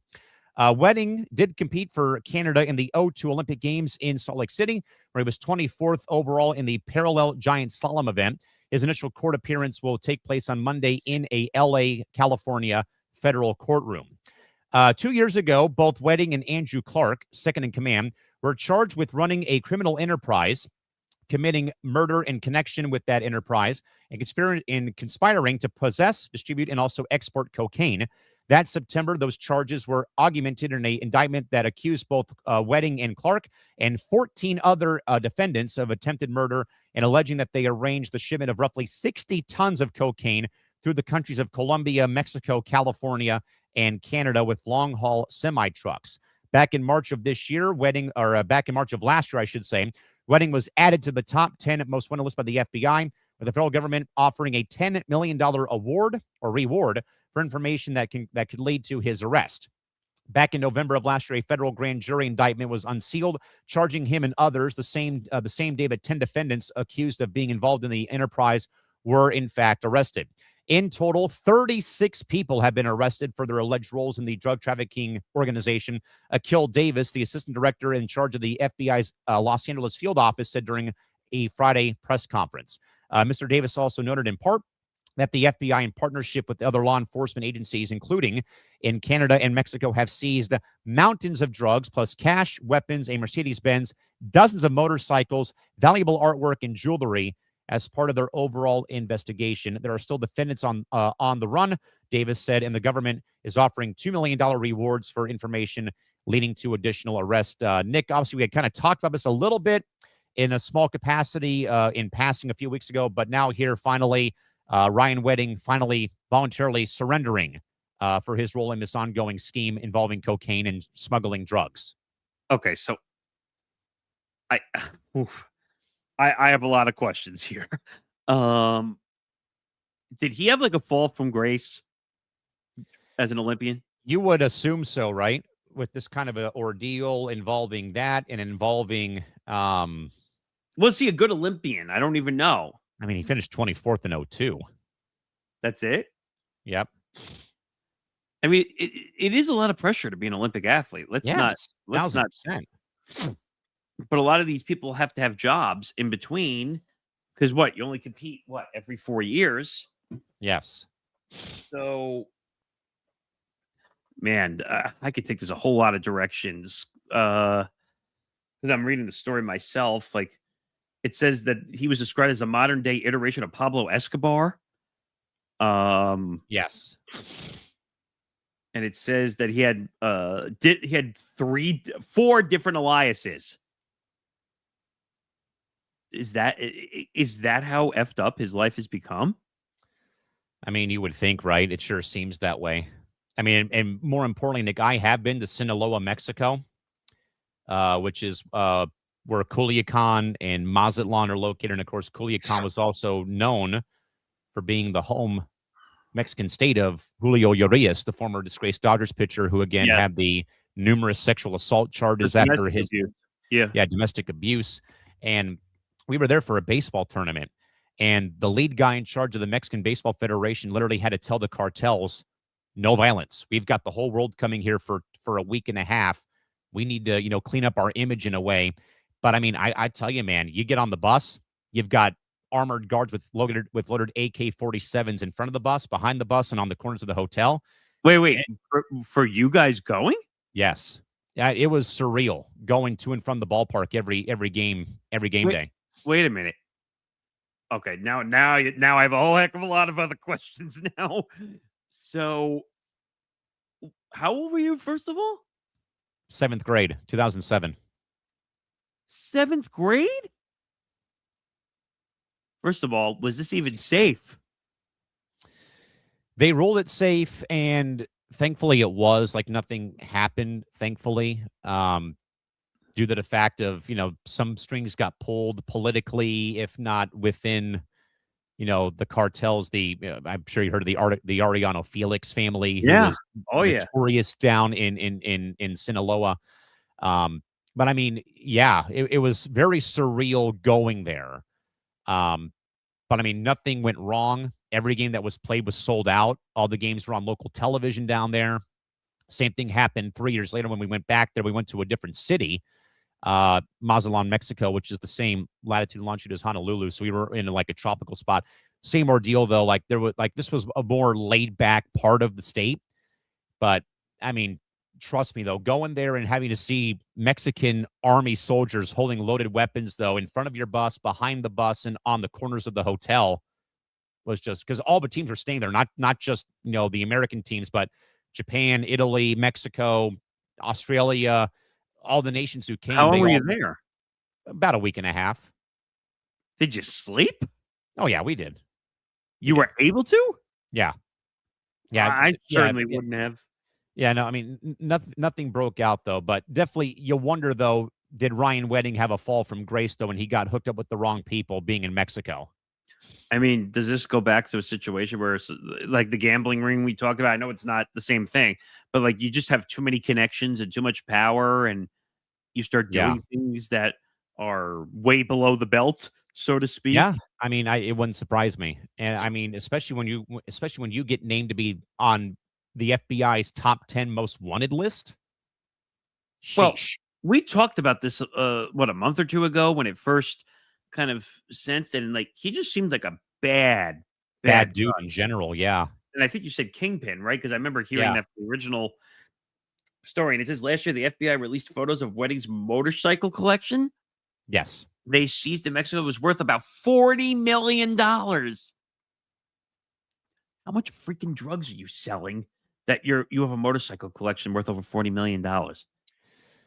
Nick, also developing, if not just coming out, but the first leaked, or not really linked, but leaked. But as we all know, Apple is dropping the other subscription fee for MLS Season Pass this season, finally, after many years of pushback. They have finally also unveiled the first night of what they're calling Walmart Saturday Showdown for the opening weekend coming up in just over 3 weeks in February.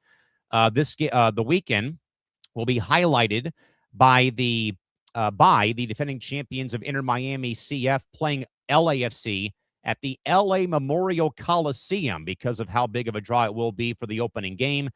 The other dates that will be on Saturday nights will be RSL Seattle, Columbus and Chicago, the Galaxy and Sporting Kansas City, and Philadelphia, Chicago. All those are the first batch of Saturday primetime games that will be on the Apple TV app and also on other MLS platforms. As of right now, Nick, there is, at this time, no other national TV games that have been released yet, but I'm not surprised that Messi and Inter Miami gets game one. But also, Nick, the Messi effect, the Coliseum will host LAFC versus Inter Miami opening weekend. I mean, not surprising. Like, MLS is going to do everything in their power to get whatever ratings and money they can get behind. MLS has got to figure out, like, being behind the Apple paywall was a complete disaster. Like, oh, 1,000%. I mean, like, I will agree with that until I'm blue in the face. I mean, when they were on ESPN, I used to see the games all the time. They could go to Fox. That's more of a soccer-centric network. And I'm looking through the schedule on Fox Sports. The first game that Fox will carry is Cincinnati, Atlanta on February 21st at 10:45 a.m. Pacific time. Or 1:45 p.m. Pacific time, I should say. I don't know. Because again, Nick, because in a way, Nick, this kind of goes back to when we were on Playback, and Trevor and I wanted to do a bunch, like I think 10 games. We got 2 of them because of the fact that they were on Fox Sports and not on Apple TV. Well, that'll save that question for Brandon Towers next week when we have our good pal. By the way, I want to make it very clear that it's not an attack to him when we have him on next week. Brandon was like a liaison basically between upper management of Playback and all of the partner accounts. So Brandon was very open though with Nick about certain things regarding, we had asked about the WBC, we asked about the Winter Olympics, and then when we were told no, we were very much puzzled. Obviously, though, it led to what happened on December 12th. I mean, that should have been the hint that something was up, but that's neither here nor there. I do have another story. Which this was more conspiracy than. As I'm pressing buttons by accident. I want to grab this over here because people were talking about it. So we were talking about the NFL Super Bowl graphic. Yes. So if you look at this graphic here, do you notice something? Is that Sam Darnold and Drake May at the very front? At the very front of this was the graphic at the very beginning of the season. Sam Darnold and Drake May are at the front. And why in the world is Sauce Gardner right behind them when the Jets don't do anything right? Okay, forget everybody else, though. The point is... Yes, interesting. Drake May and Sam Darnold. So the Boston Patriots playing the Seattle Sea Pigeons in the Super Bowl, right? Right. So Complex Sports wrote a very funny description right next to it. NFL scriptwriters cooked with this one. In September, the NFL uploaded this graphic that coincidentally has Drake May and Sam Darnold closest to the Super Bowl trophy all the way in the front.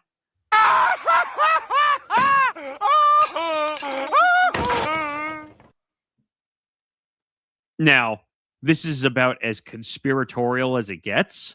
Like we talked about on Monday on the lounge where the logos, had colors in them, and then people try to put 2 and 2 together about which teams were going to make the Super Bowl. Yeah, but for 7 or 8 years, it was pretty accurate. Yeah. But that was all coincidence, to say the least. What? But what do you make of this, though? Whatever.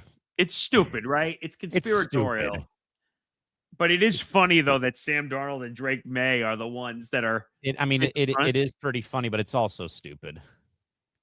So I thought you'd enjoy that one because people are like on the conspiracy train thinking that, the NFL knew they wanted Sam Darnold versus Drake May in the Super Bowl. No, they don't. Make it make sense to me. What are you talking about? They Make it make sense to me. There's so many other quarterbacks. They would want Patrick Mahomes or Lamar or Josh Allen. You really think they wanted Drake May and Sam Ghost Darnold playing for the Lombardi? I mean, Drake May has some potential. Let's be real about that. But to say that they wanted Drake May versus Sam Darnold, come on, man. The conspiracy theories are out. Where's the tinfoil hats? Oh, my God. Just stop, people. What else do we have? Or are we back on... We're back on track, Nick, to get to this very puzzling story from Down Under before we get to another story from Down Under. But, of course, Nick, former Warriors center Andrew Bogut and current Australian basketball player Jason Caddy are calling out Sixers legend Allen Iverson for his visit to Australia for Hoops Fest. Jason Caddy called it a shit show of his lateness and lack of engagement, while Bogut called AI a shit human being for his behavior at a children's cancer charity event. Nick, does Allen Iverson's behavior down under permanently damage the NBA's ability to market its legends brand in international markets like Australia? This has nothing to do with the NBA. This has to do with Allen Iverson as a person. I mean, Allen Iverson has had a reputation for years of being a shit human being, according to the quote from many people. He had personal health issues and mental health issues, and I think he went bankrupt at one point until he got the lifetime deal with Reebok, which gave him a lot of money. Correct. You and I kind of read through the story to kind of figure out what, because you have to give everybody the benefit of the doubt until you read through a whole story. But apparently he was supposed to meet with kids, and there was cancer patients, and I want to see if I can find the story one more time. We read the story last night. It was very puzzling. Oh, here. So the headline was Cash Grab. Andrew Bogut calls out Allen Iverson's Australia visit. Allen Iverson facing some heat from down under. Iverson was the headliner for Hoops Fest, which a bunch of NBA players have gone to over the years. An event organized by the National Basketball League in Perth. Several current and former Australian basketball players claim Iverson was, quote, a difficult guest. NBL veteran Jason Caddy called Iverson's NBL appearance a shit show, saying the 11-time NBA All-Star was constantly late to events and didn't speak. Well, Really? then why are you down there then? First interview, they asked him how Australia was or something, and he just laughed. Said, quote, I haven't left my room. I just felt it was really disappointing from someone that I really looked up to, and now I have a lot of people have as well.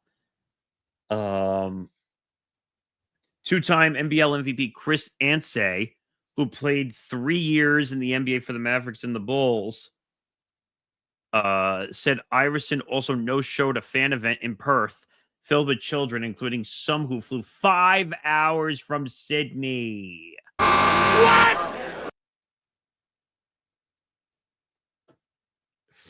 I don't know what to say. Allen Iverson's a bad guy. He's a bad guy. You would think, though, Nick, for a guy who I think is in the Hall of Fame now, would actually act and be, like, personable. Especially, Nick, when it's a damn event for children battling cancer. To fly all that way and be as stone-faced and cold as he is. I know it's kind of his reputation again, because you're obviously working on a Benchmarks episode where we actually have part of the famed "we talking about practice" rant coming up in a couple of weeks. You're talking about practice, not a game, not a game, not a game. We talking about practice, and I thought it was funny that the Best Damn Sports Show period actually played that rant and actually counted how many times he said practice on the air. A practice counter, like I said last night. They had a practice counter. I mean, and rightfully so, Nick. I'm glad, though, that people are calling out AI's bullshit, not artificial intelligence. I love that meme, though, too. I miss the days where AI meant you were talking about Allen Iverson, not artificial intelligence back in the day. But, hey, bravo to Bogut, bravo to Caddy, bravo to any player, Nick, who is calling out this BS. Again, how can you act that way at an event benefiting children's cancer? Come on now. So the quote from Bogut says, quote, hopefully the NBL learns from jumping on any big name that comes to Australia for a cash grab. This is not the first time. And I believe they gave examples of other players who had gone and actually were personable and approachable. Kevin Garnett, who sometimes could be a little... him and Ray Allen both, I think, went for what we had read last night. Carmelo Anthony headlined Hoop Fest in 2024. Apparently was a really good guy, and he spoke to some teams in the NBL. How about that? Also, Garnett and Ray Allen were in attendance for the NBA NBL Melbourne series for the preseason games. Apparently, they both were stand-up guys, and they talked to everybody. Good. As they should.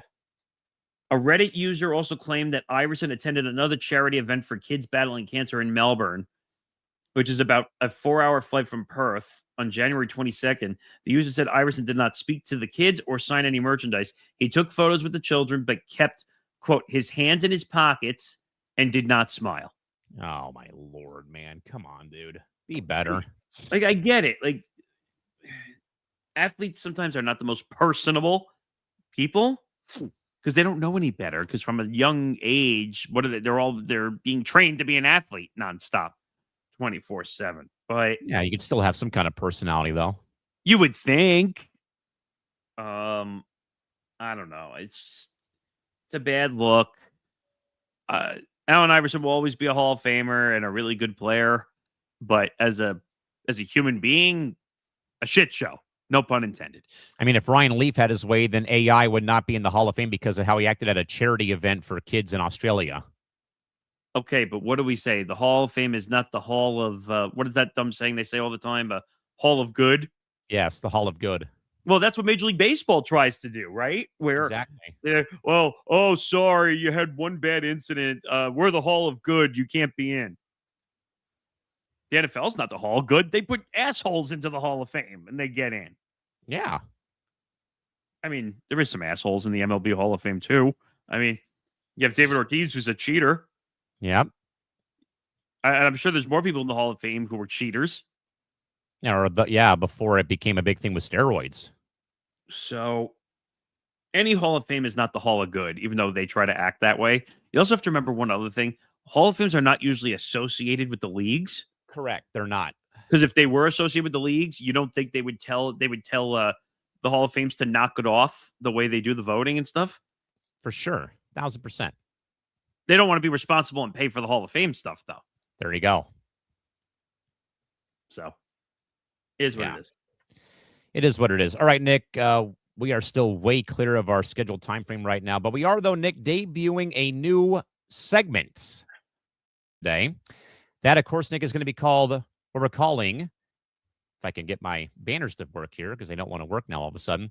I see it. But, yeah, you can go ahead and change it over if you want to the next one. So, yes, we are going to be doing what we're calling Press Pass, Hard Pass. So, with that in mind, though, the rules are simple. We are going to lay out one polarizing topic from the week in sports media. If either of us give it a press pass, we are simply saying that we're in, we support this move, this statement, or this idea or strategy. It's professional, it's smart, and the right way to play it.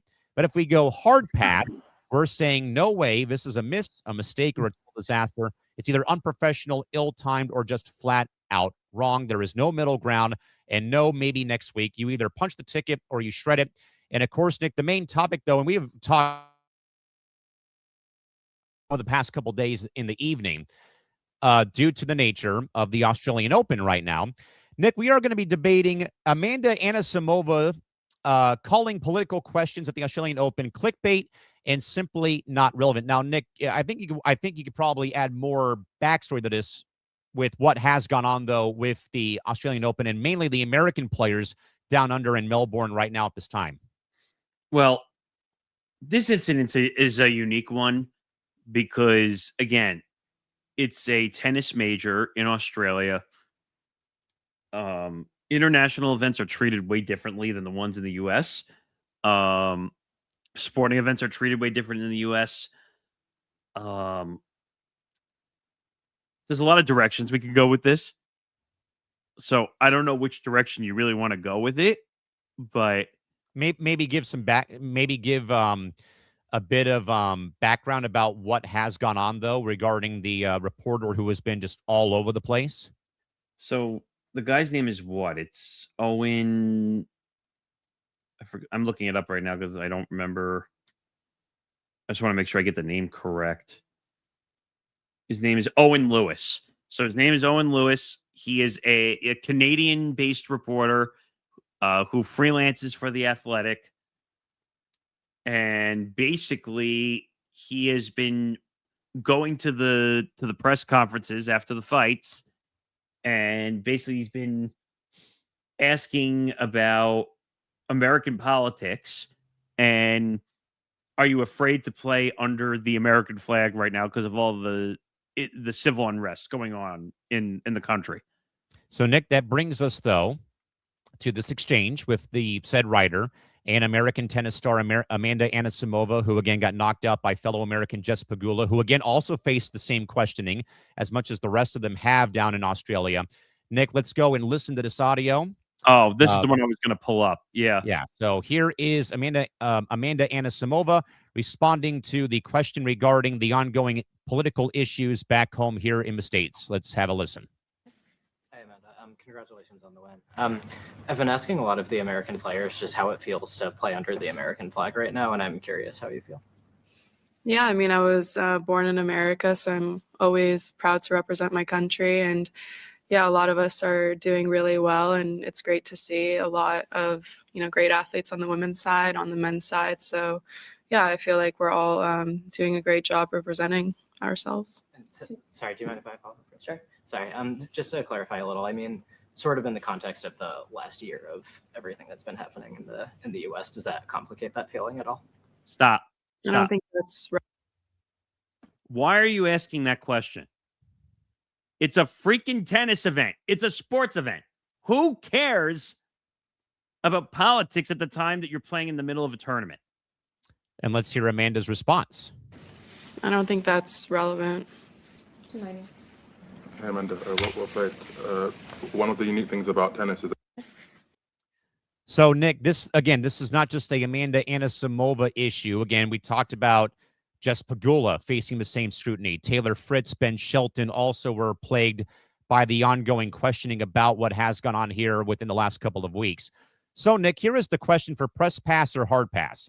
Is Amanda Anisimova's not relevant response a pro-boundary that every athlete should adopt, press pass, or a hard pass because global stars have a civic responsibility to address the state of their country when the world is watching? Your thoughts on where you stand on this, and more than anything else, I think Amanda Anisimova handled this about as perfectly as anyone could have done and should have done in that situation.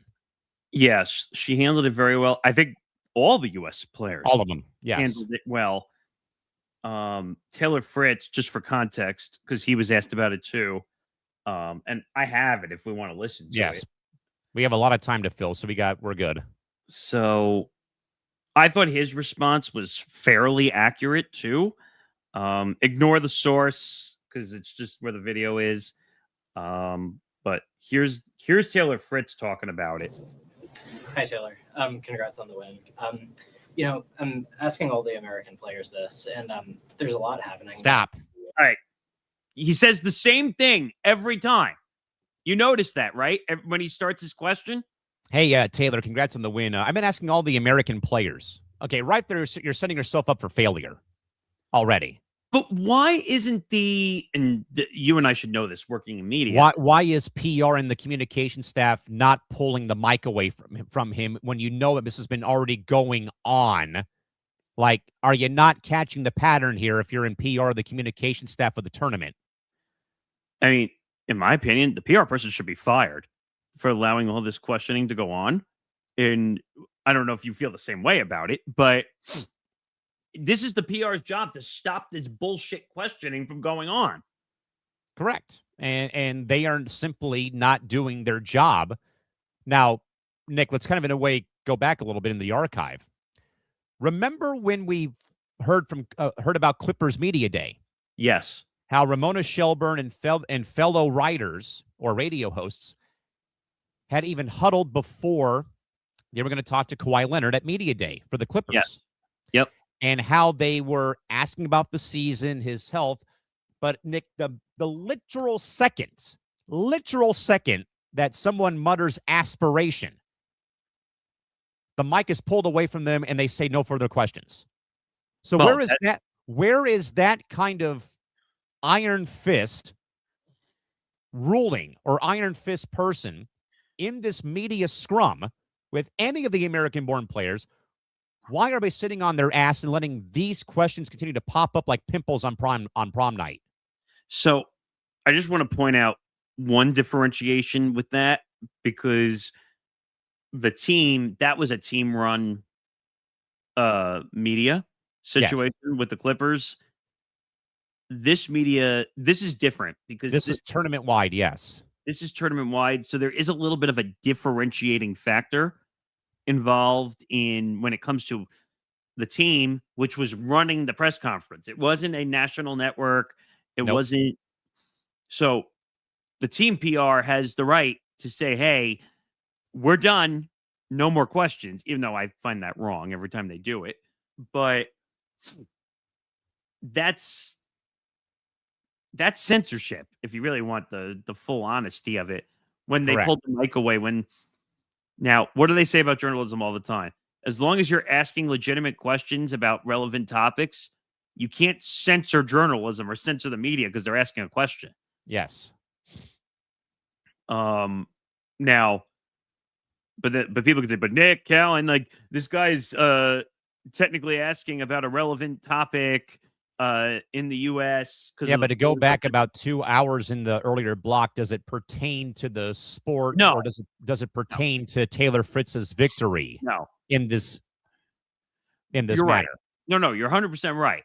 But I'm just saying people are going to say, oh, well, you can't restrict my freedom as a journalist to ask a question because technically I'm asking about a relevant topic in America, which is dumb, but that's unfortunately how journalism is controlled in this day and age. And I think Zan said it to us last night when we were prepping for the show. Like, we live in an influencer age. We live in a younger age where where the journalist wants to be part of the clip when it drops. Yeah, let's continue to hear what Taylor had to say about the questioning. US and kind of has been for a lot of the last year, and I'm just kind of wondering how you're feeling about all of it. I mean, I'm not sure what we're like specifically talking about, but there is a lot going on in the US, and I don't know, I feel like whatever I say here is gonna get put in a headline, and it's gonna get taken out of context. So I'd really rather not do something that's gonna cause a big distraction for me in the middle of the tournament. That's bingo. He nailed it right there. Nick, can you? Oh, I was going to say if you could pull that back up, but it's okay. There was I nothing left. I was just going to point out.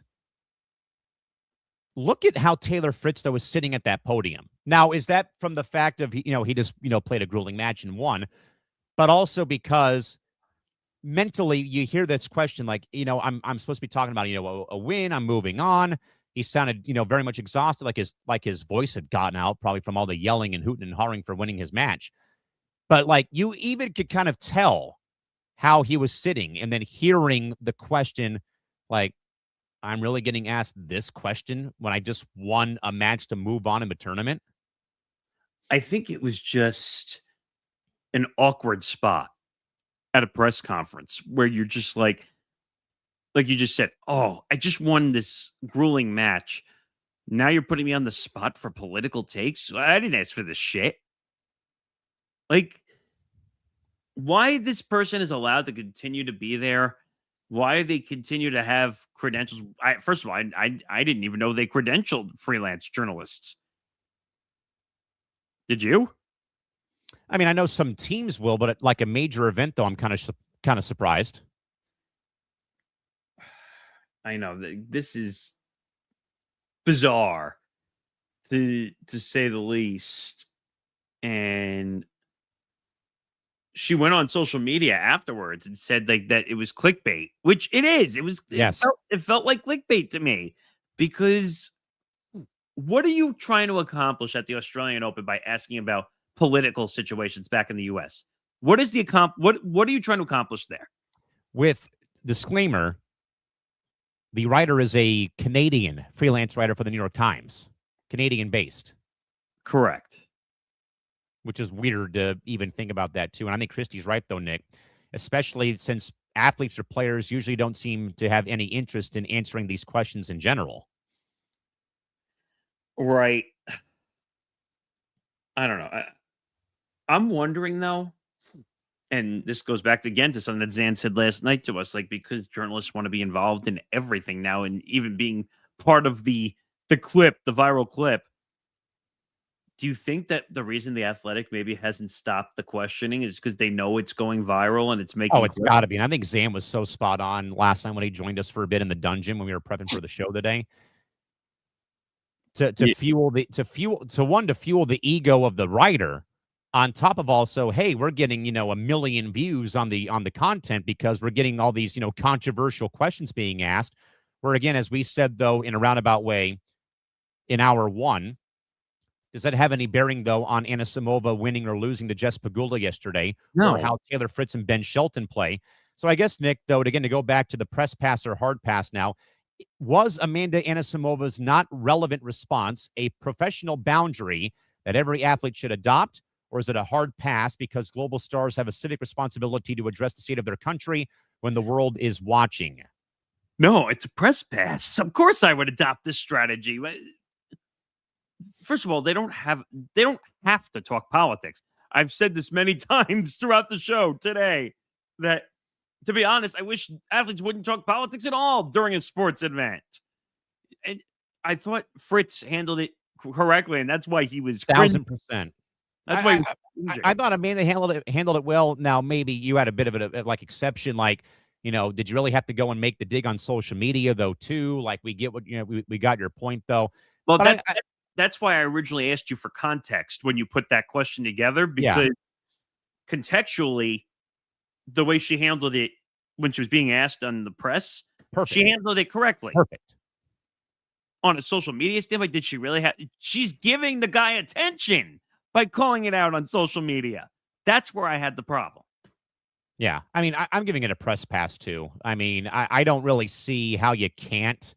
I mean, now, again, we literally talked for 35 minutes earlier this morning, about how, again, as I said, about how the NBA has always been a vocal proponent of whatever it might be. Again, they're the only league that doesn't play on election day every time that it rolls around because they want people to get out there and vote. Again, to my point earlier, though, this is the same league that had Bill Russell playing in it, winning 11 championships, but yet those same Celtic fans who loved him on the court would throw rocks through his living room windows back in the day in the 60s at the height of the civil rights movement.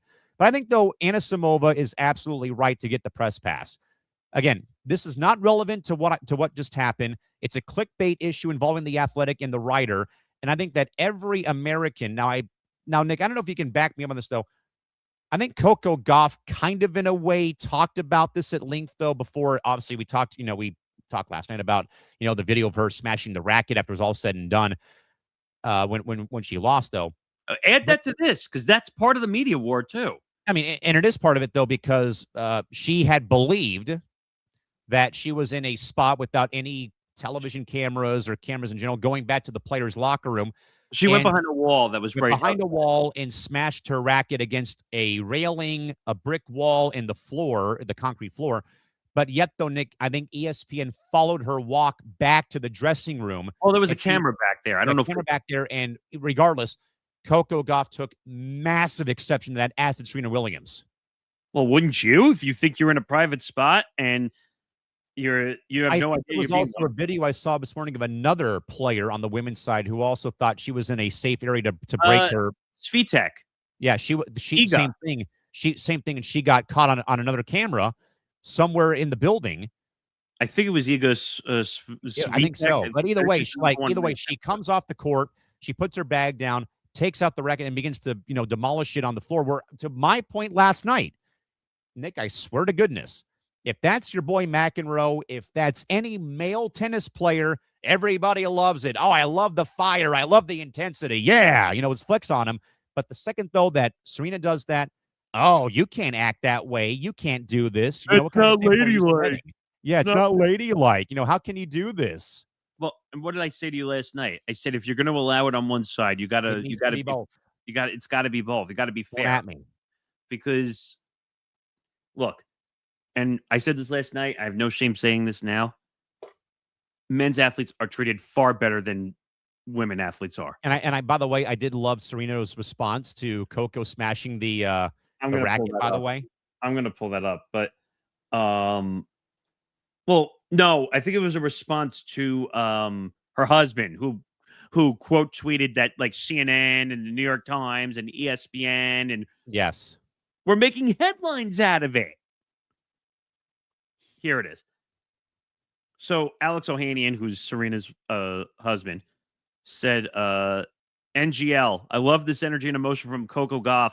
We love sports because it's raw, because these athletes put their all into the battle. And sometimes, like life, you don't win. Media are going to spin this private moment for a headline to get some clicks. But Coco did nothing wrong. Not at all. Did nothing wrong here. So then Serena, in a stroke of comedy, which I thought was hilarious, quote tweeted it and said, "Well said. Passion, caring matters. Nothing wrong with hating to lose. Now, Coco, when you want, I could show you how to demolish in one swipe, Serena style."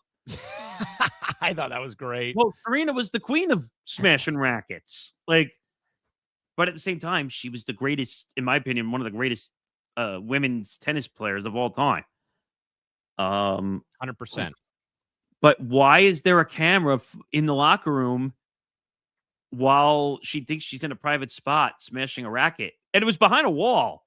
So that's even creepier, that like the camera caught her doing it. More importantly, was that like why would ESPN have a camera in that spot of the facility anyway? So here's the weird thing about the build out of all the majors.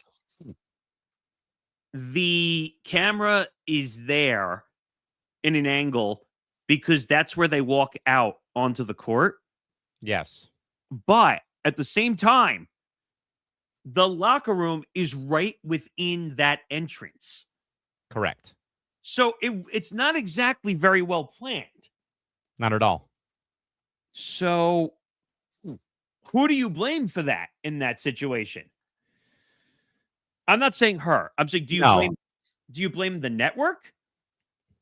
Do you blame ESPN? I think they're at fault.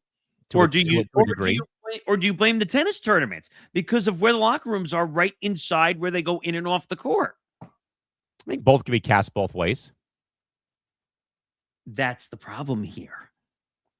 It's the classic debate of how much insight do you need? Yeah, like I don't like the whole thing of like, well, we have to watch the two teams walk up the tunnel at halftime of a football game, for example, or during basketball games. The other creepy thing was Iga was, I don't know if you saw this. She was lying. Yes, that she was lying on the ground with a towel over her. Did you see that or no? I think so. It was the same spot around that. Or actually, did you see they also have one in the gym area where, no, like the one that you see on TV, not like, yes. Like where they do the jumping up and down, and the last minute preparation before they go out on court. Yeah. Okay. She was lying down. It looked like a sauna layout. Like she had a towel over her body, and people were speculating because of the angle. That's the problem, though. Why is there cameras like that there? Why? I wonder the same thing. I mean, this is a definite. I mean, for one thing, it's a definite press pass for Amanda Anisimova. I mean, she handled that about as great as you could. Same with Taylor Fritz, Jess Pagula, the other American players who have been, in a way, feet hung to the fire to answer questions, not even involving their game on the tennis court, for one thing. But yeah, I wonder though, Nick, if it in fact is too much insider, like too much of an insider look. Not just tennis, I think though, even involving like. Football going to halftime. Do you really want to, cut to a camera angle and maybe see a fight break out in the locker room of a football game during halftime? I don't think so. Or worse. Or worse? Yes. No, I'm talking about like changing, walking around, like all that stuff. But here's a quote from Coco after the loss, by the way, about the privacy concerns. Yes. Quote, I feel like certain moments, and I don't know if you remember a video resurfaced of when Coco beat Sabalenka at the U.S. Open, and she went in the back. She had her the second place. What do they call that? The plate or whatever. The finalist trophy, runner-up trophy. And so she had her bag. She had the trophy. She put the trophy down on the bag. She took a racket and just smashed it to smithereens. Like, oh baby! And it was but it was on video when she thought she wasn't on video. And people are going to say, guys, you're overreacting. Like, it's great social media content. It's all about clicks. Of course. I mean, Unfortunately, it is. Not that we like it, but like that's why they put the cameras there, because they have some players forget that the camera's there. Oh, naturally, and naturally they're going to, because they're focused on playing the game, not about how they look on television. No, but I'm saying like after the fact. Same thing. Yeah, that's what I was getting at. Where the emotions are running high. Kogo didn't play well yesterday at all. Oh, did you want to also roast Naomi Osaka's beekeeper outfit too before she had to withdraw because of injury? Yes. Well, and then pulling out of the tournament due to injury. But the beekeeper outfit, which, because she cares more about fashion than she cares about tennis. I mean, What? and again,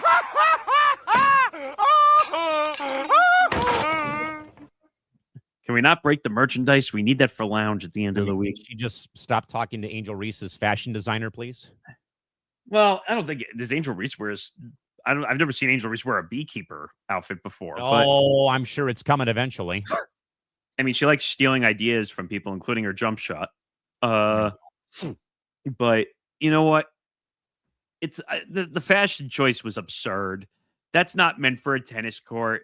You want to go? What's the name of the large fashion show again that all the athletes have been going to now? The Met Gala. The Met Gala. If you want to go be a fashionista, go to the Met Gala. Don't bring it to the Australian Open. By the way, Nick, I wanted to get to one thing. I don't know why I had the link copied and then it didn't work. But Front Office Sports has unveiled that Deion Sanders is now adding a new fine system for his players.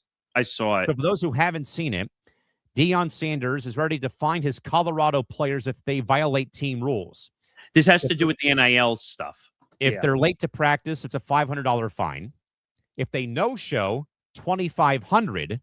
If they're late to meeting or film, $400. They no-show a meeting or film session, $2,000. Late to conditioning, $1,000. No-show conditioning, $1,500. Late to treatment with the team athletic trainers, $1,000. No showing to treatment, $1,500. Violating team rules, $1,000 to up to $2,500. And I think the best one, Nick, public or social misconduct, $2,000 to $5,000. See, this is the first time I've ever heard of a coach saying that they would actually. This is like being a real athlete in the leagues. Say what you want, folks, about Deion Sanders. That right there is perfect. Is perfect because it's grooming these men for their 9 to 5 when college football is there. You know, Nick, I know I share the stories a little bit, but I got to interview Candace Parker, former WNBA great, 3-time champion, retired by the Sparks in the Sky, now works for Amazon Prime Video with the NBA, does all the great work for CBS and Turner during the course of March Madness. And I remember when Coach Summit had passed away, and they made a very great 9 for 9 on ESPN that talked about Pat's life. And then when Candace had her own ESPN film special made called Unapologetic, that Candace remembered about how Pat held her players to a high standard. And she talked about the story about when her and her fiance, then former Duke player Sheldon Williams, made her miss curfew at her homecoming game in Chicago at DePaul. Pat Summit didn't care about Candace. Pat Summit benched her best player, meaning Candace Parker, for the first half of the game in Chicago. You prepare these players for life after basketball. And that was, of course, Pat's big thing. What's life going to be like for you after basketball? Obviously, Candace picked up broadcasting. Wait a minute. There's got to be one caveat there, though, because this was before the NIL era. This was before NIL, but still disciplining players in that fashion before now where we're at here in 2026. You're right. Yes. But at the same time, because of all the NIL money that's involved, these players don't give two shits because they're going to get their money regardless because they sign deals for their money.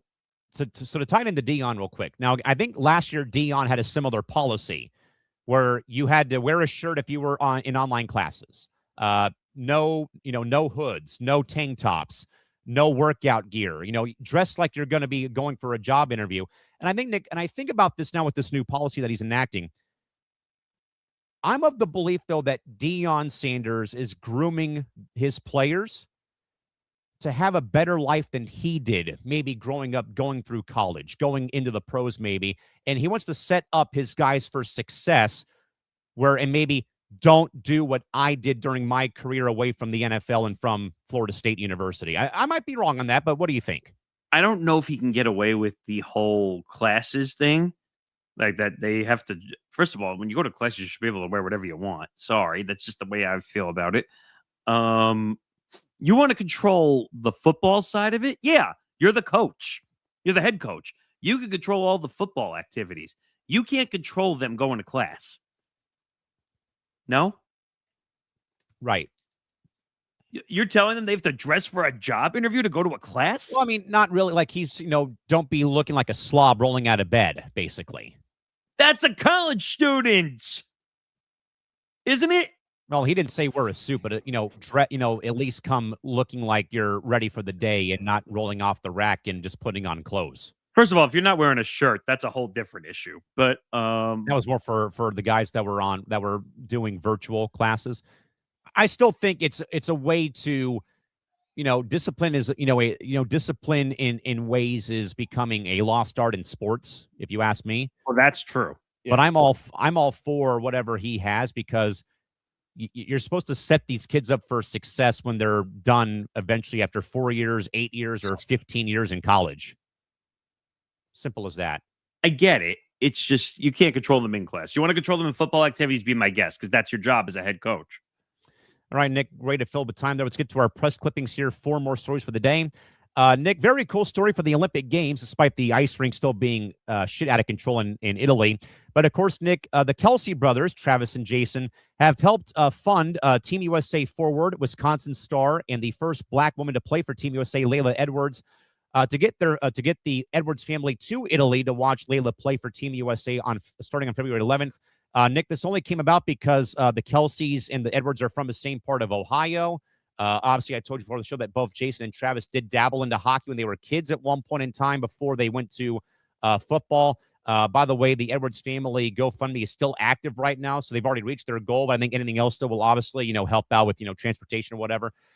Nick, I don't know if people really realize how tough it is to get to the Olympic Games, because I've heard stories though about how much it's costed, and that there's a family village that is built for families that are in fact at the games. They go to the games, even back home, like, in, for example, Hillary Knight's home city of Sun Valley, Idaho. They have they rent out a giant cabin for the whole week of the tournament that they're playing. But good, though, I think, on the Kelsey bros for helping out the Edwards family. And for not just that, Nick, I mean, other people in the hockey world have also helped out too, myself included. You know what? I mean, when athletes who are much more fortunate than most people are willing to give back to a community to help athletes who want to go to the Olympics, there's a lot of people who train hard for the Olympics and they can't afford the trips to go wherever they got to go. Correct. To get to the events. The Kelsey brothers, last time I checked, are doing way better than most people are in life. But I think the one question I said to you was, is there a good karma situation out of this? Regarding how?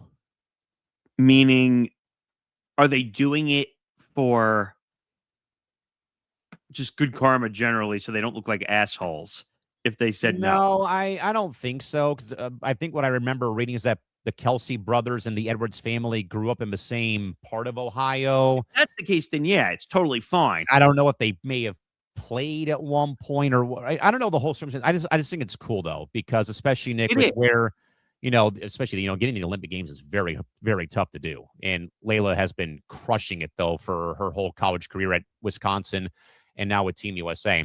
Nick, clipping number 2. This is another interesting college money issue, but Michael Zhang, who was a star tennis player at Columbia University, is now facing take the money or take your degree after winning $150,000 at the Australian Open. This is ridiculous. And tennis is like the only rule left that has this dumb amateurism rule. And you and I laugh at that word because it doesn't exist anymore because of NIL.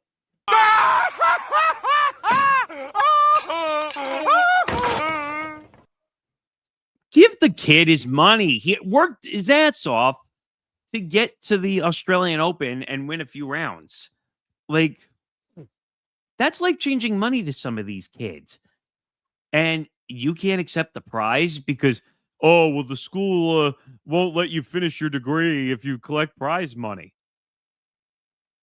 I mean, so if you win the lottery, is that the same thing? In their eyes, it probably is. And I think, Nick, that probably more of the individual sports probably face more scrutiny than team sports, if you ask me. But I'm saying college basketball and college football have NIL. I know. College baseball does. College soccer does. College volleyball does. So are they saying because technically it's a professional tournament, it doesn't fall within the college guidelines? Is that? I guess so. I mean, I guess that's the one thing that is in similarity, because you're not going to see a college football player go do an NFL thing and be allowed back in. You're not going to see a college basketball player go take part in NBA All-Star Weekend, win a prize, and then be allowed back in for the rest of the season. So from that standpoint, I guess it makes sense. But this amateurism rule is preposterous because amateurism is dead. Nick, Kurt Signetti's headset from Indiana's first ever football national title is now up for auction. It's gone. Last checked, it was starting bid at $4,000, but last night it was over $11,500 for the history-making headset from the coach of Indiana Hoosier football. What? 11,500. When we first started, it was at 4,000 or less than 4,000. I mean, it's a headset. Like, help me here, because I'm not seeing the value in a Kurt Signetti headset. Like, I mean, there'll be some degenerate bidder who's a sports memorabilia geek like you and I used to be that will freaking bid on it, win it, and then have him sign it and then have no use for it. right. I mean, I think it's funny. if it's for charity, that's one thing. I would hope though that the whatever proceeds are raised, it would go to, like, I don't know, the school's medical school, for example, or I don't know, St. Jude, for example, or something that is close to home for either Coach Signetti or for the school itself. Yeah, if it's for charity, or maybe it's helping the school, that's Yeah. one thing. NIL. I'm assuming it's a school thing, because how else would they get access to that if it's I mean, I'll look it up really quick as we get to the end of the show. Already. I can't believe it. Let's see, Kurt Signetti auction for headset. Let's see. Okay, here's the auction. So it's on a site called Bison Drop, whatever that is, where the best stuff drops. And it's on the Hoosiers Connect store. The bid is over $15,000 now. Good grief, man. This is crazy. I mean, oh, and they have shipping attached to it too. Oh, of course. Plus $4.99 for shipping, or plus $7.99 for shipping. $15.99. $14.99. No. $30. Close enough. The domestic for the US is 25 and international is 50. Nah, that makes sense. But for $15,000, you can't ship it for free, my guy. No. I mean, crazy. Yeah, I don't know. All right, Nick, last press clipping. To no surprise, it involves my hometown Padres. Injured right-hander Yu Darvish refutes reports from both Padre beat writer Kevin Acee and Bob Nightingale about him retiring. Why the fuck you lying? Why you always lying? Oh my God. Stop fucking lying. Sorry.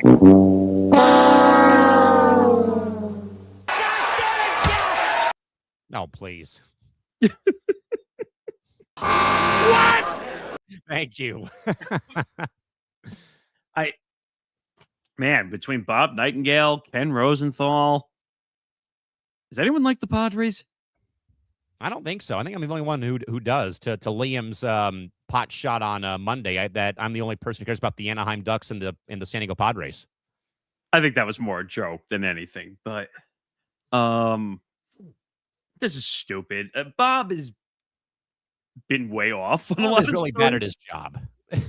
He used to be really good at his job. Now he is inaccurate, getting stories wrong. He must have bad sources because he keeps getting. He's got to have bad sourcing. I mean, this is terrible, man. And I think he had to come out and say, like, hey, well, I'm trying to find the Yu Darvish tweet because I know he put something out. Yeah, he was like the first one to claim that the Padres were going to like work out a Anthony Rendon buyout essentially for his contract, and that never came to fruition. Oh, here.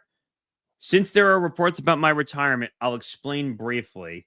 I've been discussing with the Padres since last year about terminating the contract, but I haven't decided to retire yet. You want to know why he hasn't decided to retire yet? Because he wants a buyout. Yes. My own intention has been consistent since the start of the offseason, but at this point, discussions with the Padres, the Players Association, and my agent haven't been finalized. As for me, if I can thoroughly complete my rehab and feel confident that I can pitch in games both mentally and physically, I'd like to start over and compete from scratch again. As for this year, I plan to go to Petco Park for rehab as well and also attend a bit of spring training. Yeah, Bob, well, I don't know if someone gave him the wrong information. I doubt it. That's the problem. Like, people are so. What is it in today's day and age where we try to be first, not accurate? Yep. When it comes to reporting stories, that's the biggest problem in sports media and sports journalism today. We're so quick to say, "Oh, well, Callan McClurg from the Empty the Bench Network was the first one to get the story right," rather than saying, "Is the story actually accurate?" Correct. And that was a thing, Nick, I saw during the course of a British television done documentary about how the media covered JFK's assassination in 1963. They talked to the former head of either UPI or the AP, who said back then it was get it first, but get it right. That's the problem. Like, that's what we don't do nowadays in this field of work, sadly. I don't know what to say anymore at this point, but there's just no accuracy when it comes to certain things. Can I just go one season without everyone like shitting upon my hometown and my organizations for a change, please? I like the Padres. It would be nice for once. With that in mind, though, folks, great show again today. Thanks to the over 84 members that watched here today. We are back next Wednesday again at 11 a.m. Pacific time. We will, though, Nick, have our good man Brandon Towers, formerly of Playback TV, to talk all things Playback TV, the rise and the fall and the utter collapse back in December. Yeah, that's the goal. So if you were part of the Playback community, get the word out. Let's put it this way. Is there going to be some tough conversation during it? Yeah, there is going to be some tough conversation during it. But we that's our job as a sports media and business show, right? Like, we get to the bottom of when certain things crumble and fall and what the reasons are. In case you didn't know and you're watching this for the first time, we did work with Playback TV as a partner.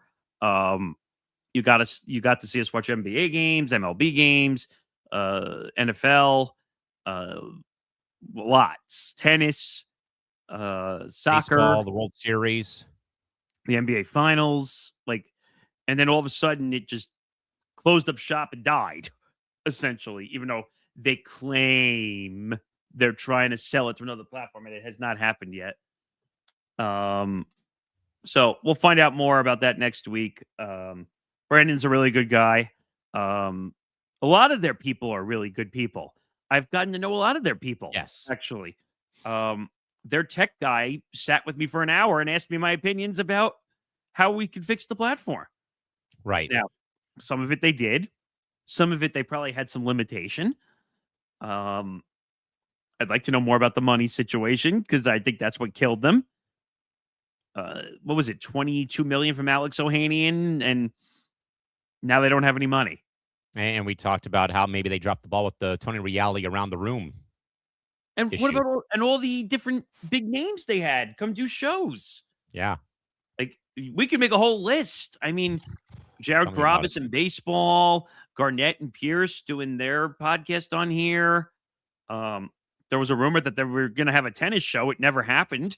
Correct. They had Dylan Betances and Merrow doing a Yankees and Mets show. I mean, they had a lot. And You know what the problem is? The rights and the licensing fees probably were detriment. And also, the partners didn't really get a lot out of. No, not really, sadly. So again, we'll have Brandon Towers on next Wednesday morning. Already going to be in February, if you can believe it, next Wednesday. God. Already. And my birthday.